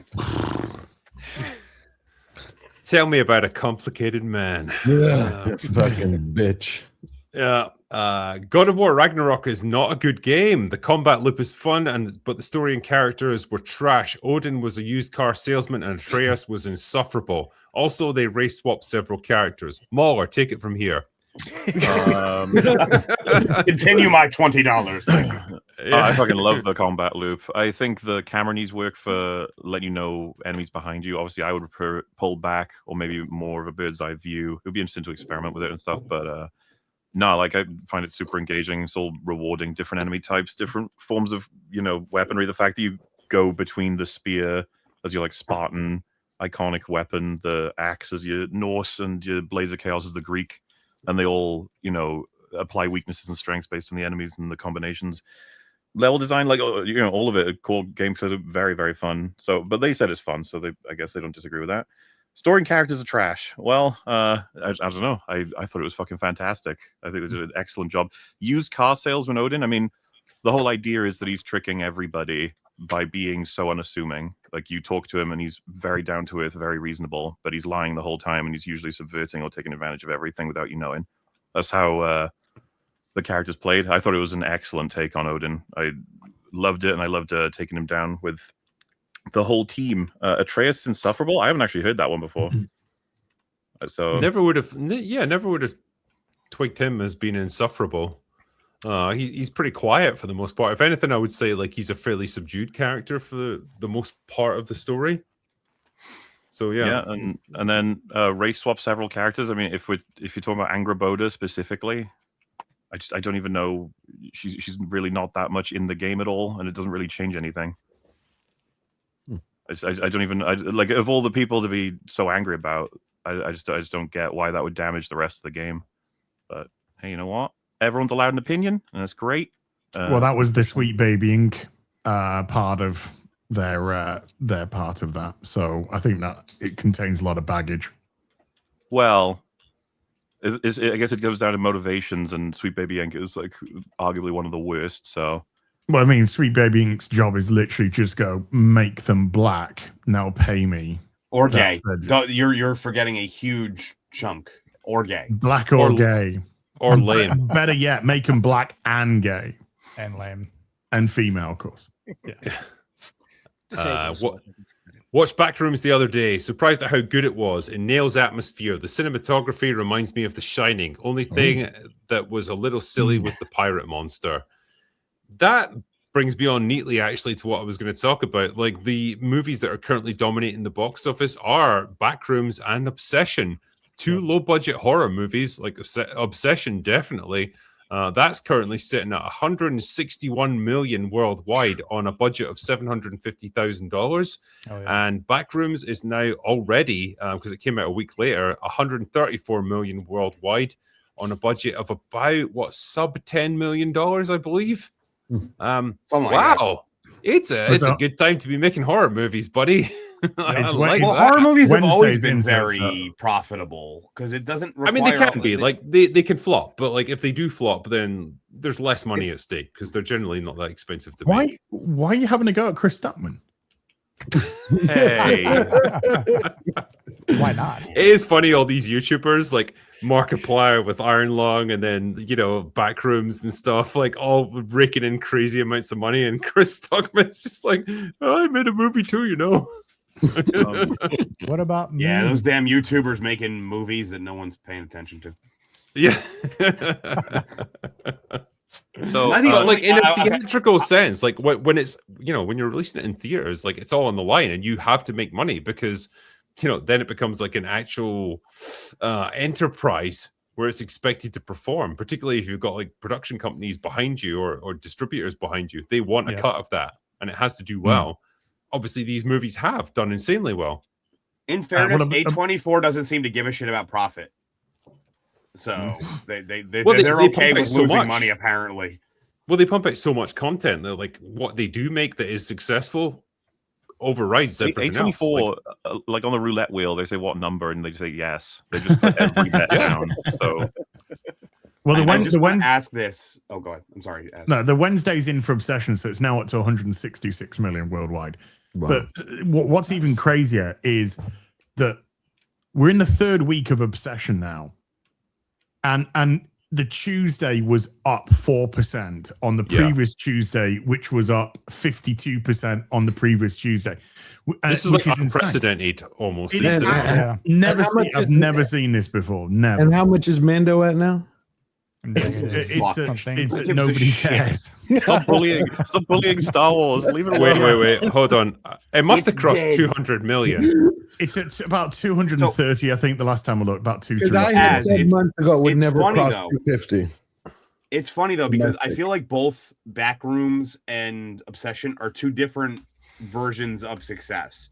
So Obsession is almost pure word of mouth, everyone telling you, hey, go see this movie. It's fucking awesome. Backrooms was like this great, what the hell is going on, advertising campaign.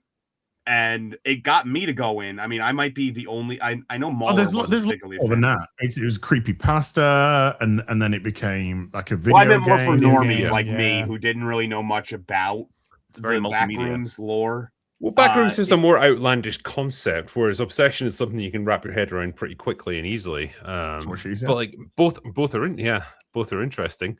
In their own way. And like obviously Backrooms required a bigger budget because you're showing a lot more in terms of the visual effects and stuff and the world that they're inhabiting, but not so much more that like you push the budget to crazy levels because horror movies generally can get away with a lot more than other movies can. Did anyone here like Backrooms more than Obsession? I didn't like Backrooms. I think you and me had that discussion. Like I thought it was missing a huge chunk from the middle. I agree. And there was the heel turn was not earned. There was a lot of problems I had with the first half of Backrooms. I really loved the ambiance, the cinematography, fantastic. It just didn't pay off what it was doing. I actually thought that it was a misstep. The prologue. And it felt very Hollywoody to be like showing us someone in the Backrooms immediately and something going wrong and being all spooky. I was like, oh, I thought our first arrival in there was going to be like a end of first act, beginning of second act sort of thing, like a big old payoff. But I guess it's the kind of thing of like, this is what you're going to be getting later. So please hang on while we give you all the introductions to characters. And I was like, oh. There was also the like random protagonist flip too. They just out of nowhere, they were like, okay, well now this is your protagonist. Yeah. But the big thing for me is, I guess this could be a Marmite situation. The pirate did not work for me, man. That looked horrible. That may have topped, what was it? Romulus, Alien Romulus, as the worst First Alien. I could see Yeah, that. I don't want. It's not an supposed to- alien, but the worst creature reveal I've ever seen. It's Yeah. supposed to evoke like an uncanny replication of his worst insecurities and fears with the setup they do earlier, but at the same time, I was just like, yeah, but it looks like an awkward puppet. I'm sorry. Yeah, there's nothing about it that presented, this spookiness or any sort of fright to it. The moment you see it, it's like, oh, all right, well, I don't really care now. It didn't help that you can like push it over and break its Like, leg, and it just goes kick like, it's got a wooden peg. All you do is just break its damn leg and then let it crawl and just easily walk away. Like, okay, I don't even have to run away from this thing. So which would you like better, weapons or this? Weapons? Yeah, I prefer Remember weapons. last year- Weapons from last over year, like- Backrooms, but I Yeah. have issues with I have issues with weapons too, though. Oh, okay. Backrooms had, like I said, the first half of Backrooms, it did everything right for the first half, in my opinion, and then it was just this weird flip at the halfway point. A missing section, or at minimum they had to backtrack and explain it a little bit. When they were with the three of them were searching deeper into the back, that's when I was like maximum investment. And I was like, yeah, we're getting all of it now. You get a major payoff, a really great exploration of the back rooms, and then it stops, and I was like, oh no, I want more. It's like 15, 20 minutes were just removed from the movie. It just felt weird. It's weird when you see a movie that does that at the halfway point, just flips the script and it doesn't work. Well, I mean, it's kind of weirdly sort of tangent off from that. What kind of annoys me is that, we're discussing Backrooms, Obsession, and two movies that have been infinitely successful and clearly more audiences need to go see.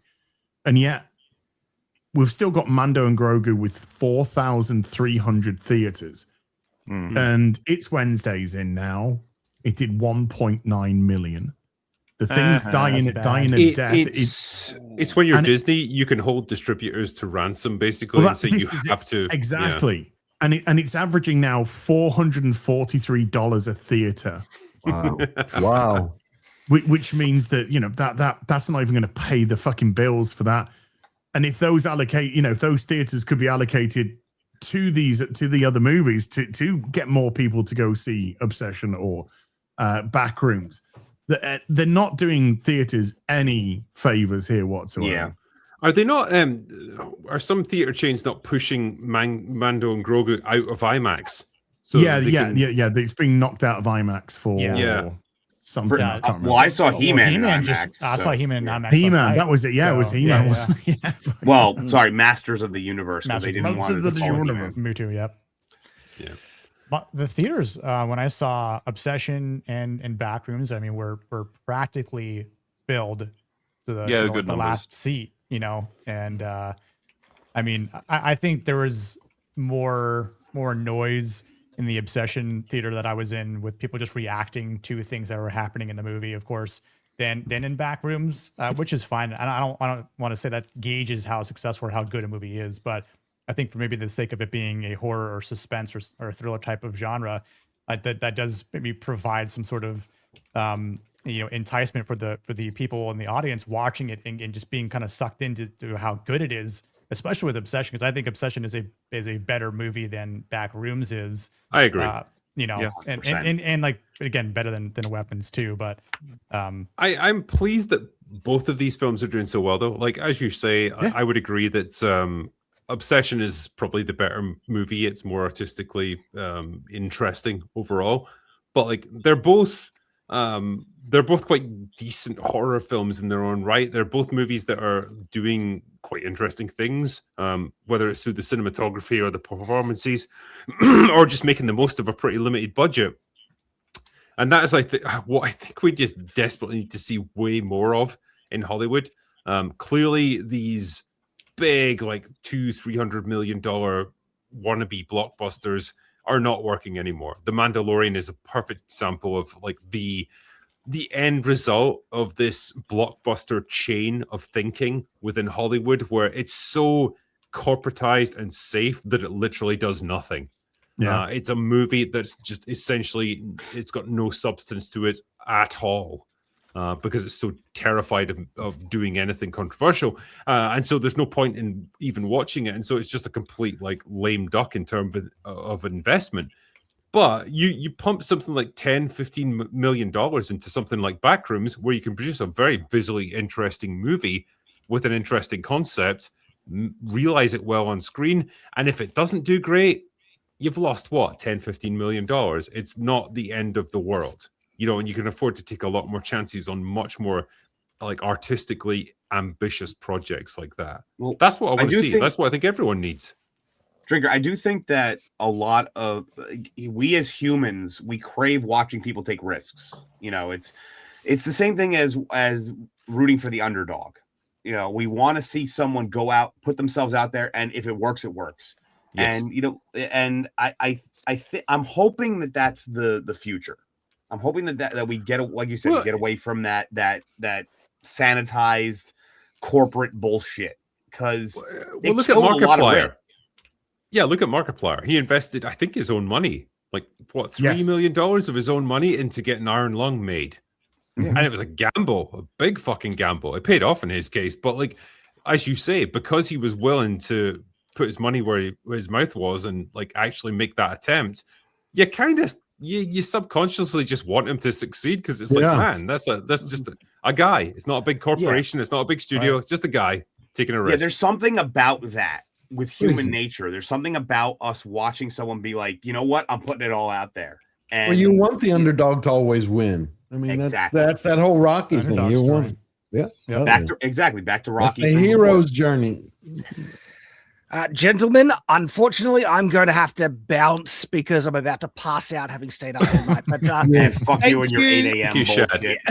No, thank you for letting me crash the stream and have a fun chat about He-Man. It's been great. I appreciate you all. And hopefully we ought to do it again sometime if I'm up at the time. Absolutely not. Thank you, man, for giving up a couple hours of your time. Appreciate it. It was my pleasure. Thanks for having me, guys. I'll see you later. See you, dude. Later. How about we round things out by doing a few supers? Yeah. All right. Yeah. Let me go back to the beginning of this epic saga because I don't want to miss them. Lord Davao says, on a different topic with Clarkson's farm returning, if you've seen it, what are everyone's favorite Top Gear / Grand Tour moments or tasks? When they made limos and the Vietnam special are my top. Fuck yeah, I was going to say Vietnam actually. Yeah, Vietnam special's my favorite. I would agree. I didn't watch much of Top Gear, so I can't remember. Burma was good as well, where they had to build a bridge over the River Kwai. The destruction of that Toyota truck that they put it through everything and it still drove. The Hilux. They were driving off cliffs and all kinds of shit, and it just kept driving, wouldn't break. Didn't they put it on a block of flats and then like explosively demolish them? Yeah, they demolished the block of flats. Yeah, which is the one where they started in Greece? Was that? That was the Greek one. Yeah, it wasn't called the Greek one. Is it the Albanian tour or something? Well, Albania, Greece. Yeah. I've always had a big weakness for the Mongolian one because of the idea that, you know, a big crate just drops. They have to build their own car like it's Lego and then get it to travel them to their actual exit. Did you hear about as well? Like they wanted to keep it, but because it was technically built in Mongolia, it creates like all these kinds of difficult legal issues of being able to get it. So it just had to be like dismantled and scrapped ultimately. It was like, no. It's such a great example as well, though. Like when they tried to like rebrand Top Gear, because like obviously the Hammond and Clarkson and stuff, they'd gone off to do Grand Tour, and it's like, right, we'll have our own Top Gear on BBC, and it was just a bunch of fucking lame ducks, and like no one gave a shit about it. It's like you can't replicate that kind of. Yeah, you can't replicate that kind of camaraderie, man. It's just because that was real. That's what people often said. Like they didn't give a fuck about cars. Some people watching that show. That's because them. I don't really. I don't really. You know, I'm not a gearhead or anything like that. But the show's it's too entertaining. It's just the most. It is. Yeah, the most popular stuff was the challenges. It wasn't the car reviews or anything. It was when they had to like fucking drive across like the Middle East or some shit like that. But I love the races. The races were always so the races. fun. Dude, the fucking like the brick meat and grass and mud cars they made, like the environmentally friendly. Oh my god! And you know, when they get to actually reviewing the cars, though, as someone who knows nothing about cars, they were still like entertaining little bits because you could tell how much passion they had. Talk about every part of it. You just be like, yeah, now I know more about cars, and then you forget it immediately. It's informational. But yeah, sure. that aside, like, definitely watch Clarkson Farm. It's great. Lord Duval says, MauLer, if you want a good series of games and fun and varied fun, play the Hitman trilogy from 2016 to 2022 when IO Interactive made good games. I can't imagine why I've had such a huge influx of people telling me to play Hitman. Probably because I've been playing that awful new Bond game. Sorry if that's a hot take for anybody. So that's radioactive hot, man. Faber Soul says, don't know if you guys or about you guys, but I'm not a fan of the PS4/PS5 God of War games. These games are some damn good burgers, but chef, I ordered chicken. Are you saying like? I mean, okay, they're a departure from the original God of War. Over a burger? Nobody. Yeah, fucking loser. That cheese right on there. Get the red meat, you swine. Why you want to go Chris Stuckman again, man? No, I get it. Like if you kind of grew up with the original God of War games, which are just ultra violent hack and slash sex marathons, Kratos is just fucking everything in sight, and if he doesn't fuck it, he kills it. He's a man. That was perfect timing, bro. The new God of War. They were good days, man. They were good days. Hey, MauLer, how about God of War 3 though? So I don't know if anyone. I adore the entire franchise. I grew up with the whole thing. I played everyone as they come out and played them to death. I adore like every installment basically. Even Ascension, I really like. Even though I didn't get around to playing it as fast as I should have. Even the PSP games, I say even, they're fun. They're fun games. And Kratos he might be my favorite video game character of all time. And capping it off with Valhalla, the DLC. I thought it was Kay Ventress, MauLer. She was your favorite character of all time. Kay Ventress? You mixed two people up there. But Ventress. Best, sorry. So with 2018 Ragnarok Valhalla, the full arc complete of where it takes you from the end of God of War 3 to the sort of resolution of Kratos understanding, as much as he's been burdened and made all those mistakes and turned him into a rage monster, and that he killed all of the Greek gods and destroyed the whole world, he gets explained to him, of course, that it's like, dude, you hold all this fucking weight and guilt, and he kills himself essentially at the end of God of War 3. But they say like, you did it for reasons. The gods betrayed you. They fucked you up. You lost your family. You recognized how much of a bad force for the world they were. It's like it wasn't all ridiculous blood-served vengeance that only had selfish motivations. There's something in there that mattered. And I love the gameplay of. I still want you to play Valhalla at some point. You haven't done it yet, have you? I haven't. I definitely will, though. Don't worry, I will. It's really good story shit in there. You even get to talk to Helios. For God of War 3. Sorry, so DarkHour, were you asking me if I like God of War 3? I just remember there was a instance where I don't remember which open bar it was, but I think it was with Jeremy, where he mentioned it and it just created a thing. So I was just trying to be. Well, I've been critical of like I don't like Pandora in that game that much. I think she's kind of cringy, but and Kratos is a bit strange. But God of War 3 is probably my favorite of the three for the mechanics. That fucking game rocks to play. It's so much fun. Next one is Blue Collar Loser. I've heard of this guy. Says, I told DarkHour, I don't care if I'm alone in liking Masters of the Universe. It was fun. Bad jokes, Leto hamming it up, 80s rock. Third act is a cartoon. I didn't want or need a good film necessarily. I wanted a good film. I wanted a good He-Man film. Nick's hit 1,000 subscribers. So yes, well done. Yeah, because you were at 990, so you were almost there anyway. Hell yeah. Appreciate it. And he says, when he stopped pulling his punches, oh my God. I actually called Blue Collar Loser immediately after the movie when I saw it last night. And me and him talked for a good half hour on my way home. And we both came to the same conclusions the whole time. And I was like, yeah, I enjoyed this. Nice. Next up is Zodlander. says MauLer, sell drinker the 007 game, but you have to include everything. Everything. Why the fuck is the game not set in the Cold War, not this modern dialogue slop era? Have you ever wanted to play as Twink Bond who hasn't figured out anything yet and needs to be taught how to tie a bow tie, why he would like shaken not stirred, why he should use the guns that he has, how he's not even got the license to kill and has to ask permission, being told by everyone in the game what to do, where to go when you're completely on rails anyway, being spammed with all kinds of fucking paint tool tips and NPCs nattering on to have combat that's less fucking detailed than goddamn Star Wars Outlaws. Well, I've got the game for you, buddy. I'm sold. Right, give it to me now. Inject it into my veins. Laganas 19-hour video coming in. Yeah. What happened to Prince Adam when he tried to give good advice to Tila? She accused him of He-Man splaining. I see what you did there. She's all right in this, actually. She's not a bitch, so I'll give them credit for that. And she's quite hot. The actress. Yeah. They actually had quite a few hot women in this. Once you got to Eternia, they were hot. Yeah, Alison Brie, Monica Baccarin, right? I mean, yeah, not Dion. I wish there was. No. I know that we mentioned it earlier. Was it you, Drinker? I don't remember who said it. That they wish there was more of Evelyn. She plays a lot of the same role. I want more Evelyn. Yeah. Well, I mean, especially because it's Alison Brie. Because I fucking more skin. But she plays a lot of the same role as Skeletor, which is why she gets sidelines. You know, she's very redundant.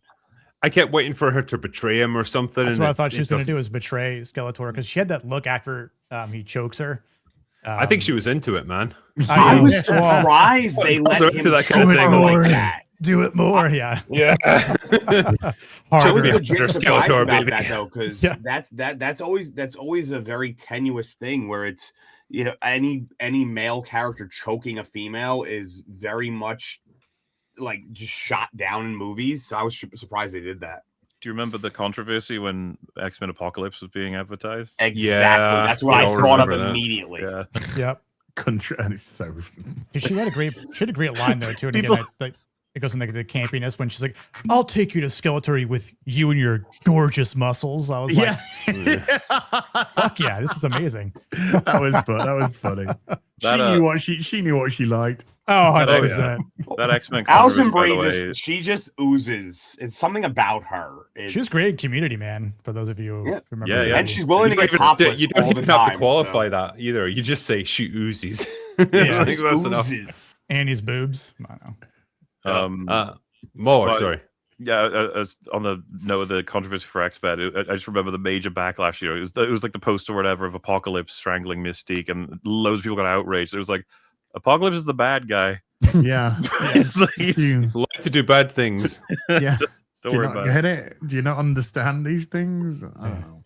Next up is after seeing Backrooms, Stuckman will gamble his last $40 on slots as he yells at his son to finish his Factor Fun meal as he stares at a carrot, which will ultimately end up in his intestinal exit. Wow. It's all right. If he's feeling depressed, he can get better help to get him the therapy he needs. That's a person who really wanted to use every single character of that $10, by the way. He really good on him for doing so. Yeah. Good job. Dog. Digital Circus premiere tonight. They're already getting sold out. Wonder if it'll make more than Mulch and Gogurt too. It'll be more profitable, that's for sure. Yeah, it sounds like it will. The fan base seems to be hyper passionate for that shit. So best of luck, I suppose. You and MauLer should do a Resident Rings series of streams in which you do the same thing for Lord of Ring Gollum that you did for Resident Evil. Resident Rings. So, did you all gang up to beat up Molly after the end of the last bar for making you play mixtape? You know, I've got things lined up for him in terms of torment. So, I'm actually, I should have made you watch Masters of the Universe. That's not a punishment. I should have just. I was going to say, you love that movie, right? You guys did that. Yeah, but then you could have contributed something to the first half hour of this discussion. How could I do that when you have this many passionate guys talking about the things they love? I didn't want to interrupt them for a second. Have you seen the trailer for Colony? It looks like a fun zombie flick. Biggest movie in South Korea right now. No, neat. Furious. I saw the trailer for Furious, though. have not Oh, seen yeah, it. the Furious looks come on, good. that looks beautiful. Furious kind of looks like what is it? The Raid, a little bit of the Raid. Yeah, Yeah, like the the Raid. Raid, It yeah. looks very similar to that. There you go. Now you're talking my language. Yeah, it looks really good. It looks really good. It's a tradition in Estonia to have a drink after you got your cows out for the summer for the first time, and I finally got mine out today. So everyone have a drink with me, in honor of the dairy. So all right, hold on, let me pour something. I mean, I'm already drunk, but fuck it. Yeah. I got some there you go. sparkling water. You pussy. You've gone woke as. You used to be base, now you're woke. Anyway, cheers. As over here counting his points for Weight Watchers and shit. Yeah, I'll have some nice Pretty prime bourbon much. later, but here's an energy There's drink. no in fairness, calories in whiskey, I okay? said it to you, man. You look good. You look good, man. Okay, but I'm not gay. No homo. I wasn't Right? saying it like no, that. it's okay. Look, No homo. look, you do you. I'm not judging you. I'm just thank you, but I'm not into dudes. Thank you, but thank you. Not yet. okay with it. Give him a few drinks. Yeah. Give me but you buy me chocolates. I don't know. Yeah, cool. I've never caught the start of one of these. Well, now you have. You've experienced the beginning of open bar, so I hope it was good for you. With Amazon delivery drivers saving the day in Amazon-produced movies like War of the Worlds, they fucking did. And He-Man, is it a safe bet that Q will end up being an Amazon delivery driver in the new James Bond movie? Yes. Probably, yeah. I think that's the only part of the movie I groaned at. What? Of He-Man. The only part of the movie is when the Amazon truck hit It's like Beastman. so and I was just confusing. like, That was kind of meta, though. It was capitalism killing Beastman. It was very meta of Earth. no, it was Amazon money, and they wanted product placement. That's what it was. It's called it what it is. Yeah. How did they make Deborah Ann Wall, one of the most beautiful women ever, look like she has no makeup? Even today, she looks better in real life than in game. It's like they aged her up by about 10 or 15 years. Yeah. Yeah, she looks Especially rough. The mechanics have this weird, like it really weirdly cast shadows. So if it hits like your eyelid in real life, we don't get massive shadows under our eyes when that happens. But with video games, it doesn't seem to comprehend that. So if it hits like the lid, then suddenly you get these massive shadows which make you look like 50 years older, and they look. I'm trying to catch the Well, light. it's partly the shading and the shadow and stuff, but she also just looks rougher than a badger's arse. Like, I don't know how. It's just, it's like they've took her basic facial structure and just made it look as unappealing as possible. Why do you know It's the the chin. roughness It's of the a chin drinker. badger's They arse? Look, they MauLer, reformed it. okay. All I'll say is any port in a storm, okay? This one time at Bandcamp. Next up. Do you think the new God of War would have been better if they'd had it be a DLC prequel set before she met Kratos during her rebellion, and there was no D&D gelatinous cube named Frank? Yes, I agree to all of those things. Yeah, but I mean, at this point, like as everyone's been wondering, it's like why aren't we doing what they set up, which is a story for Atreus? I thought that was Yeah. And then, Phenomenal. by the way, if they had said God of War Atreus or God of War Loki or whatever, God of Mischief, I'd still be like, guys, it's time for a Kratos mainline right now. You need to be careful. Even what I'm saying is, even that is like something I wouldn't have recommended them doing. I've seen people suggest they do a Thor game. It's like Kratos, please. Like, I don't know how to tell you Kratos to with a say that. hammer would be great. Just give him the hammer. Kratos. Yeah, I like this one. By the power of bar, I have the beer. Drinker, enjoyed your God of War laundry vid. Pretty disappointed with where the series seems to be going. Guess Harvey Dent was right. Also, hi MauLer. Hello. And I'll reserve judgment. Maybe they can pull something back from this, but yeah, I think it's a bad move on their part. For Mormons to be in God heaven, it would imply that the faith had died, which, as much as it might disappoint Missouri, hasn't happened yet. Suck it, Missouri. What's Missouri ever done to you? Shad will get that joke. Shad's not here, so joke's on you, I guess. Damn. All I know about Missouri, Burn. all I know about Missouri is that it basically opted out of the Civil War.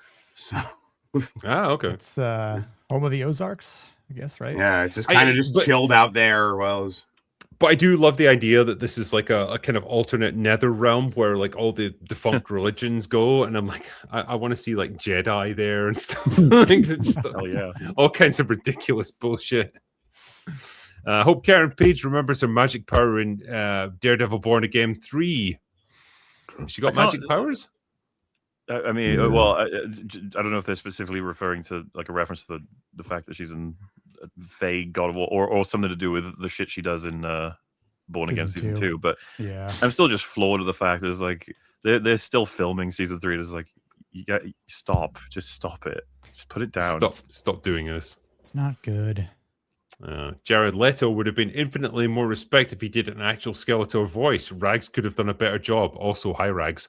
I didn't mind his voice in this. I mean, his accent kind of wavers all over the place, but the actual tone of it is fine. I was fine with that. I want higher pitch, damn it. Yeah. Holy cow, a drunk and a boogeyman in a gas mask. What are they putting in my ginger ale? LSD, obviously. It's the CIA that are getting here. Surprised that Fargate reboot is cancelled. Fargate for life. Yeah. Farscape, sadly. Can we get an update on Lara, Critical Doggo? Which one's here? Hey. You. How you doing? How are you doing? Come on, give us a report. Which dog has arrived? Which one are you?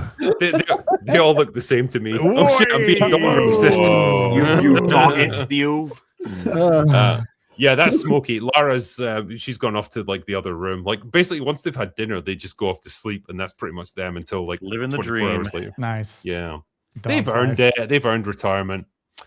No reveling suits for the girls. Don't want to see it.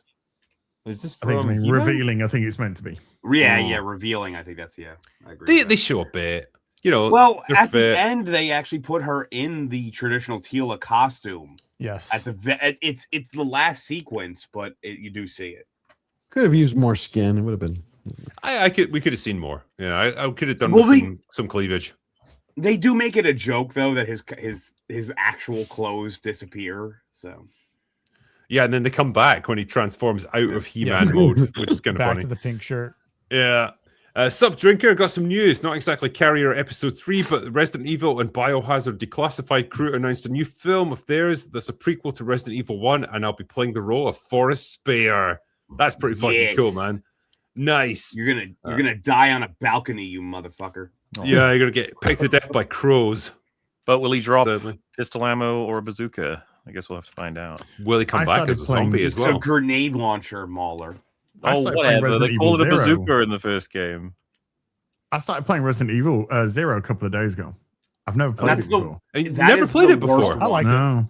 I thought it You was never good. played It's Resident not. Evil It's 0? not terrible. It's a weird game. It's a weird little game that probably shouldn't have got made, but I'm kind of glad it did. I'm actually really liking it. Apart from the inventory management is destroying me. Absolutely destroying me. Well, that's the train Get one, used to right? it. It gets Yeah. as Yes. the game goes on. As Well, there's it no gets fucking boxes, worse. MauLer, so you can't No, I can't heard store about that, things. yeah. You just have to leave them. So people have to leave it on one the thing I'll say floor. to you is just like, you know how you got the partner zapping system? Yes. Yeah, so just leave one character behind in the save room, and then you can save whenever you want because you can just zap to them. Also, But, never yeah. give them. You're if welcome. You do need them. Never give them healing items because they will use them on every hit. Yep. Yeah. I don't. Nor do I give them ammo. Fuck them. This is curious. Smart. Please look into that travesty that AMC calls Interview with the Vampire. It's probably the single greatest example of everything you talk about that's wrong in Hollywood these days and a content goldmine. I've heard people talk about this in super chats and stuff, but it's never like come into the public consciousness almost. Like I've never I've seen it watched mentioned it. on social media or anything. Yeah, they've skewed from the books quite big. Yeah. Haven't seen it. Nope. Yeah. By the way, MauLer, in case you missed the second super chat on your Bond live stream, that E EFAP 80s retrospective post is on my YouTube page. I had a late night and dozed off for about 15 minutes. Okie dokie. I'm free to be able to check that at this point. I'm assuming. How does this work? So it's a post. Oh, I think I know On what the that YouTube page for Albert Nada Retro, I guess. Yeah, it's like a concept art image of how we could do like an 80s retro filtered look for the show. I'm not sure if the guy I had for making those I'm out of contact with at this point, so we're probably not making any new ones, but definitely a good idea if we did one. Nice. 82 years ago, D-Day was supposed to be launched tomorrow, but one man argued in front of many generals, Eisenhower included, to postpone for a day due to bad weather, saving many lives. Pressure is a damn good movie. I haven't seen it yet. I mean, it's got Brendan Fraser in it, so yeah, I want to see it just because of the him, whale himself. Yeah. To this day, my favorite thing about D-Day is the Goodyear Army, like just setting up a bunch of rubber inflatable tanks across the water. That's my favorite thing. I think most of them sank though, didn't they? Well, it was just all it was to just well, they needed to get armor ashore. Yeah, because like obviously if you're facing machine gun nests and stuff, like you can't just like throw human waves at it because they'll all get mowed down. And so their idea was like, okay, if we can like get tanks ashore, they can provide armored support, crush obstacles and stuff. So they thought like, well, we can't just roll them out of the landing craft because they'll be a target for like enemy artillery and stuff.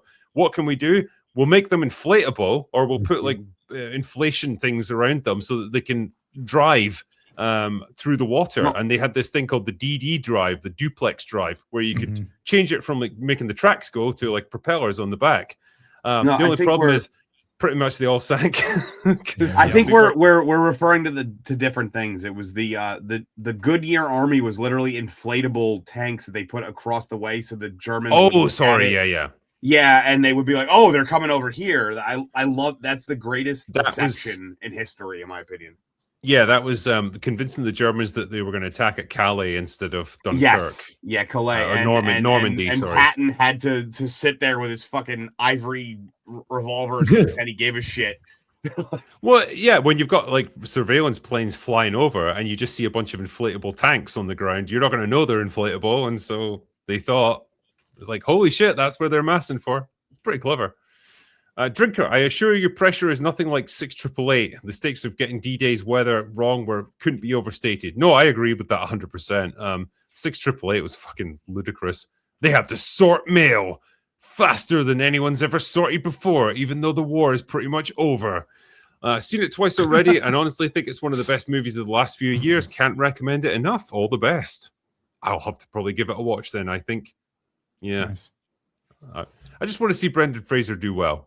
Yeah, I want to see him be in good movies again. He deserves it. He's like a good dude. And The Mummy. Yeah, The Mummy. Fantastic movie. That goes. Hopefully, I assume the fact they're making a new one, right? It's yeah, please keep him safe. They just keep ignoring other versions of The Mummy, and there's like, nope, Brendan Fraser was the one who did it. Right. We don't want any of those. We want the Fraser Mummy, please. Yeah, I think they're even going to ignore Mummy 3. Oh, hopefully they should. Mummy 3 there was never Chinese people. Chinese people didn't exist. Well, they recasted Rachel Weisz's character as well. Maria Bello, isn't it? Yeah. Yep. On the note of the whale, did you guys ever see the meme of the fake like Avengers leaks where it would have a really grainy picture of Paul Rudd as Ant-Man saying, "The whale, we need to distract Kang." It'd just be Brendan Fraser in the fucking scene, being like he's a part of the Avengers. I want to see that movie. Damn right. Glad Stargate's cancelled. What TV show do you wish had been cancelled instead of being rebooted? Wow. Rings of Power for sure. Well, as a reboot, well, that's not. I mean, just cancel it anyway. Reboot? No, I think what show that's been that's not a reboot over. I know that's been rebooted. Would you like to? Well, I would have said Quantum Leap, but that already happened already. So the second reboot of Futurama, Magnum PI. Did they reboot that? Yeah, they rebooted Futurama like 3 or 4 times. Yeah, but it's still the same creative team behind it. Was it rebooting it, or was it just bringing it back again? The current iteration is absolutely bringing it back again. The first Twilight Zone, I'd say maybe. Yes, Twilight Zone. The Outer Limits was kind of a reboot of Twilight Zone. Yeah, I like the Outer Limits. Yeah, Outer Limits was fine, but this new age attempt at bringing X-Files. Oh, aren't they going to bring the X-Files back? Yeah, Brian Coogler. Technically, that hasn't happened yet, so I'm not sure if that. If they do it, like that every monster of the week is going to be racism. Yes, yes. White protagonist bad. The Greys are now going to be the whites. Yeah.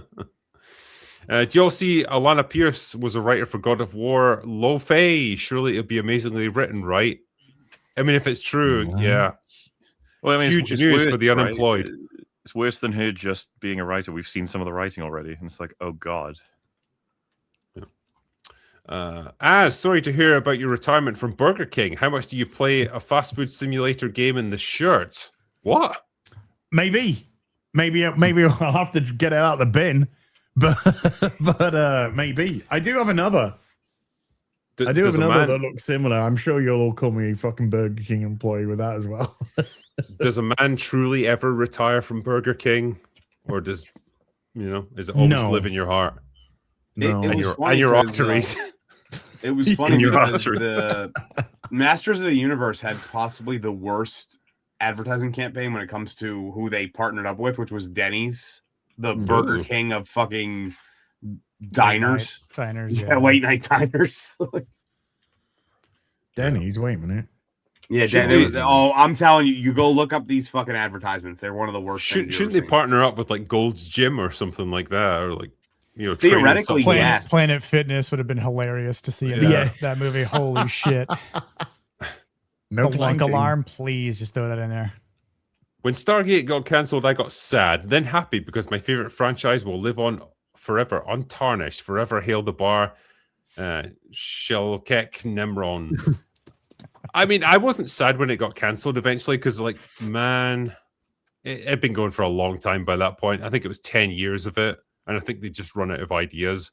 I didn't hate it or anything. I just felt like, it's reached its natural end point. It's done everything. Time to end it. It was okay. Farscape, I was pissed off at. Yeah.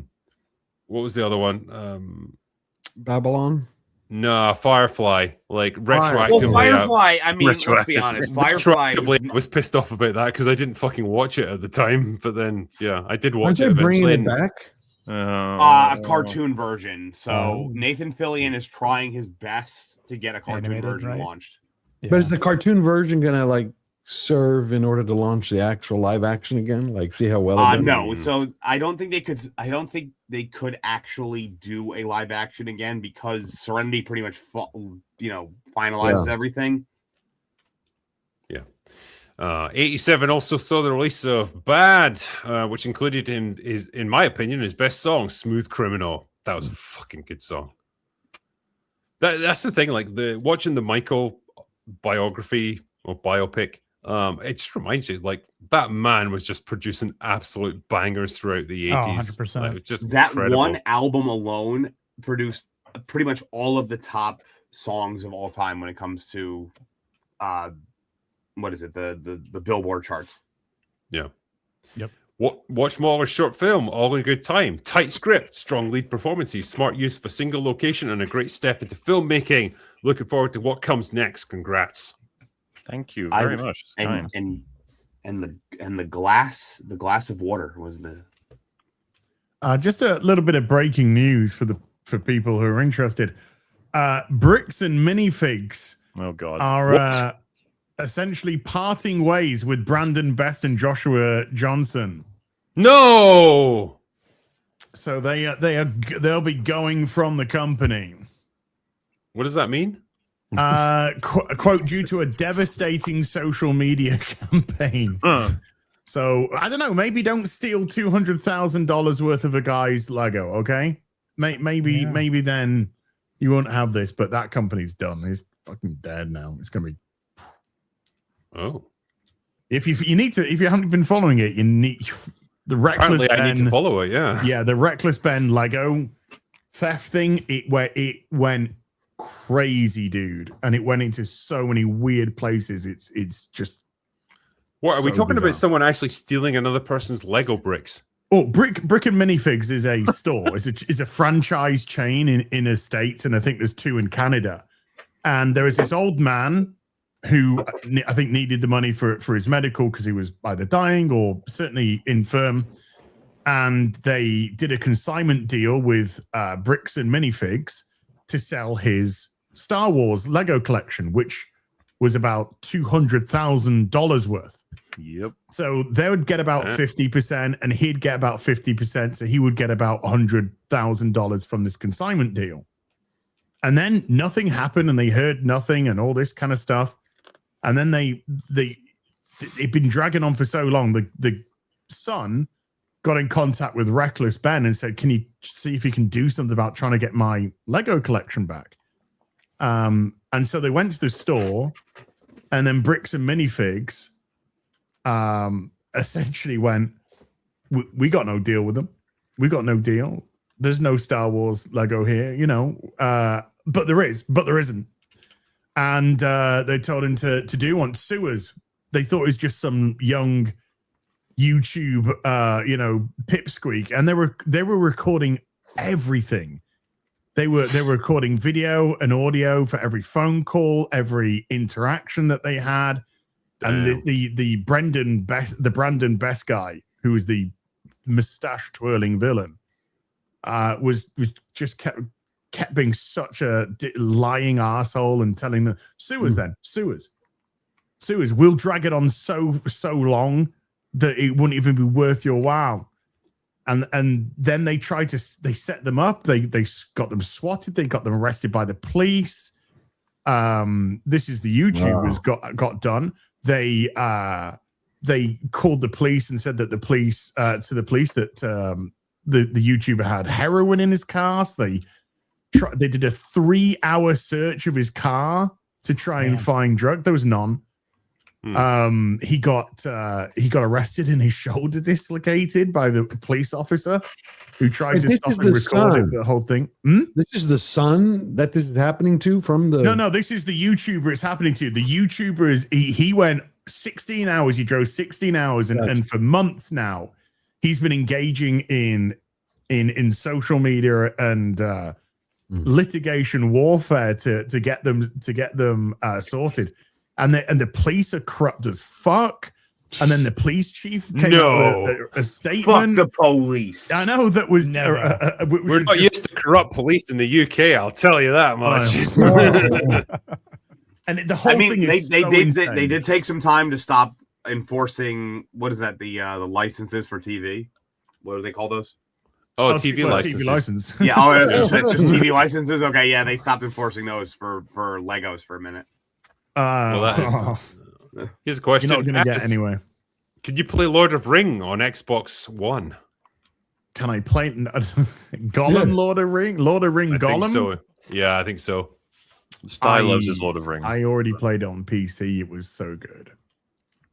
So good. Jared Leto doesn't ruin the movie. No. Weird. He doesn't. Does not, surprisingly, yeah. How would you rank these directors? Del Toro, Flanagan, and Eggers. Oh, Eggers for me. They're actually some good directors. All very different talents too. Yeah. I'd probably put Eggers on top. Yeah, same. I can't purely wait. directorially, Eggers, not Del necessarily in Toro, writing Flanagan. or anything, but yeah.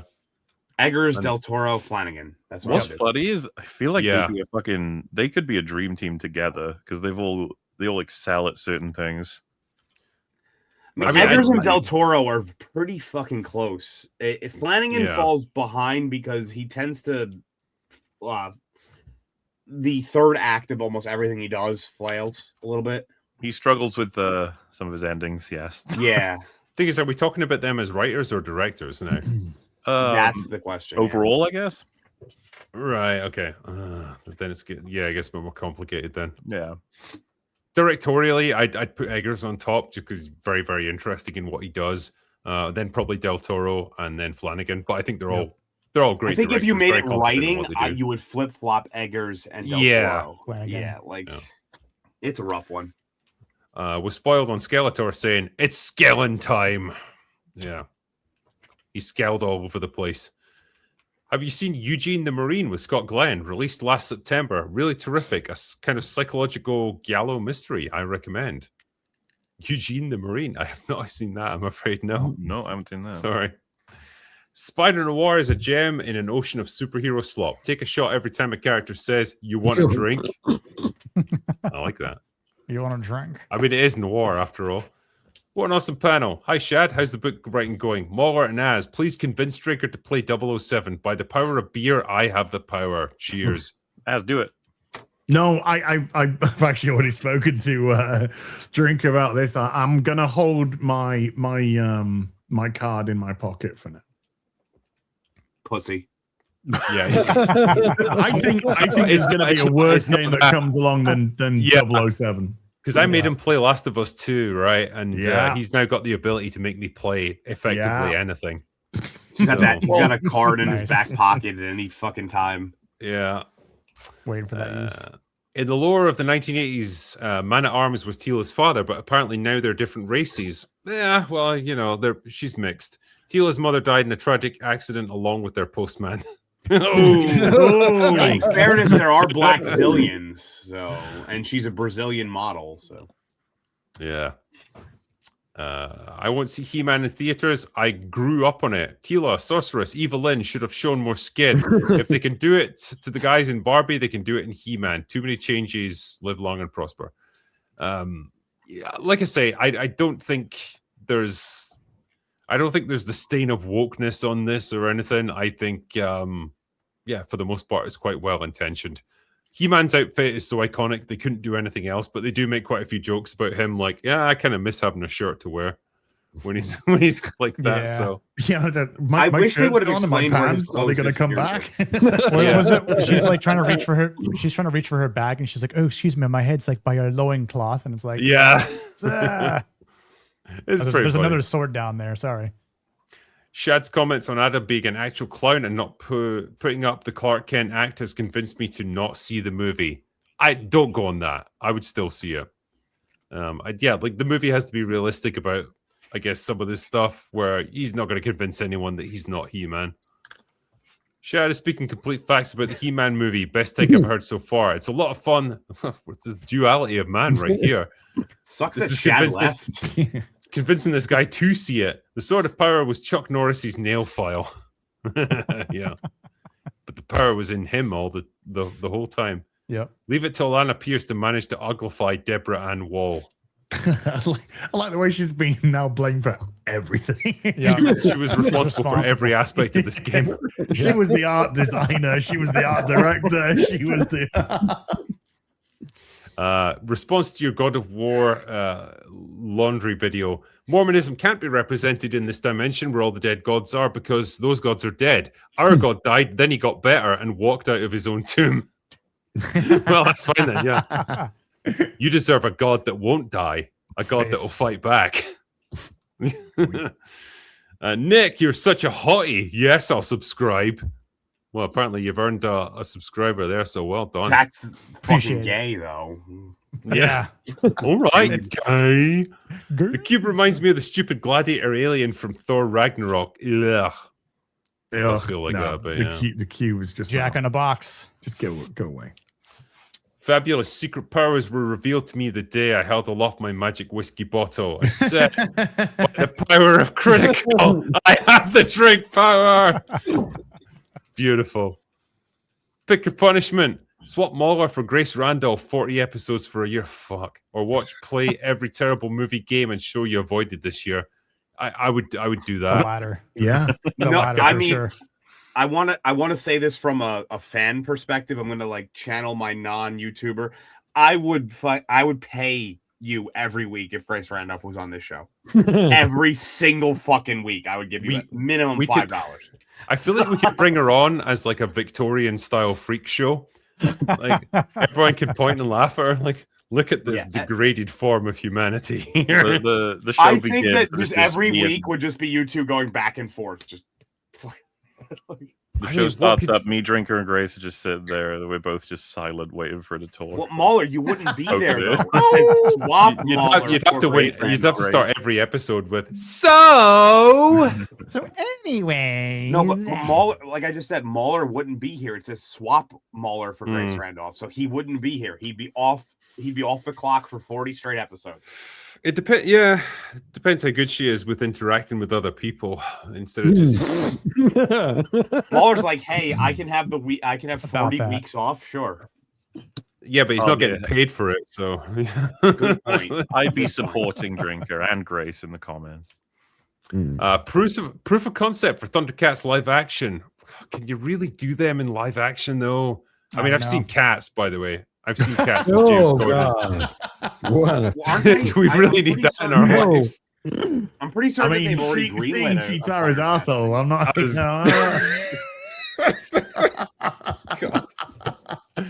Always have to take us down a bad road. That wasn't a no. I'll protest against it, but reluctantly I'll embrace it. Pains me to say it, but Shad is right on Masters of the Universe. He was right indeed. Yeah. Cheers to the panel. Hail to the fellowship. Thank you. Now, The Odyssey is a big screen movie. Can we get a live-action Ulysses 31 movie? Space opera, Greek myth, epic adventure, and one of the greatest theme songs ever. Absolute banger. Thoughts, panel? Love it. Yeah. I've wanted one. I've wanted one for fucking years. I really have. I think it's perfect for the sci-fi genre. Of course, it mixes in mythology with it. That ship is freaking iconic. It really is. It's so. Oh, I've been desperate for one. Desperate for one. Let me do one more here. I don't mind the girls saving the hero under the right situation. Example, Superman shows up, Luthor throws kryptonite at his feet, and Lois Lane covers it in lead somehow. Sure, I mean, this movie, I think, got the perfect balance, right? Where she doesn't interfere in the final battle between him and Skeletor. That's very much his moment to be a hero and shine. Yep. She saves him in the early stages where he's not a hero yet. He's just finding his feet and he's completely out of his depth with this world. So that, I think, is the way to structure it if you're going to do it that way. So, yeah, I'm fine. With how this movie does it, I think it's okay. They even kind of play around with it when Evelyn is like, hey, why don't we just fuck off and let's fight our own battle. And she's like, side. No, we're gonna fight as well. So they chick battle over there. Let the men fight. Yeah. Which is, and it avoids the ugly specter of like a guy having to punch a woman out on screen. So like there's always another convenient female character. Sometimes you just fight a woman. Yeah. Only when they're getting hysterical. Yeah. Only when it's the Olympics. Yeah. That too. Anyway, guys, I will probably finish up this open bar right there and say thank you to all my lovely panel that have come in tonight. It's been awesome having you guys on. I never thought we'd have such an in-depth conversation about Masters of the Universe, but somehow I know, right? It was great. Yeah, it was fun. It was a pleasure. Very fun. And for everyone who's joined us as well in the chat, we appreciate all of you guys. Any super chats that we have missed, we will, of course, answer them on last orders, as we always do. But we appreciate you, and that right there is all we've got for today. So go away now. Bye. Cheers. Bye-bye.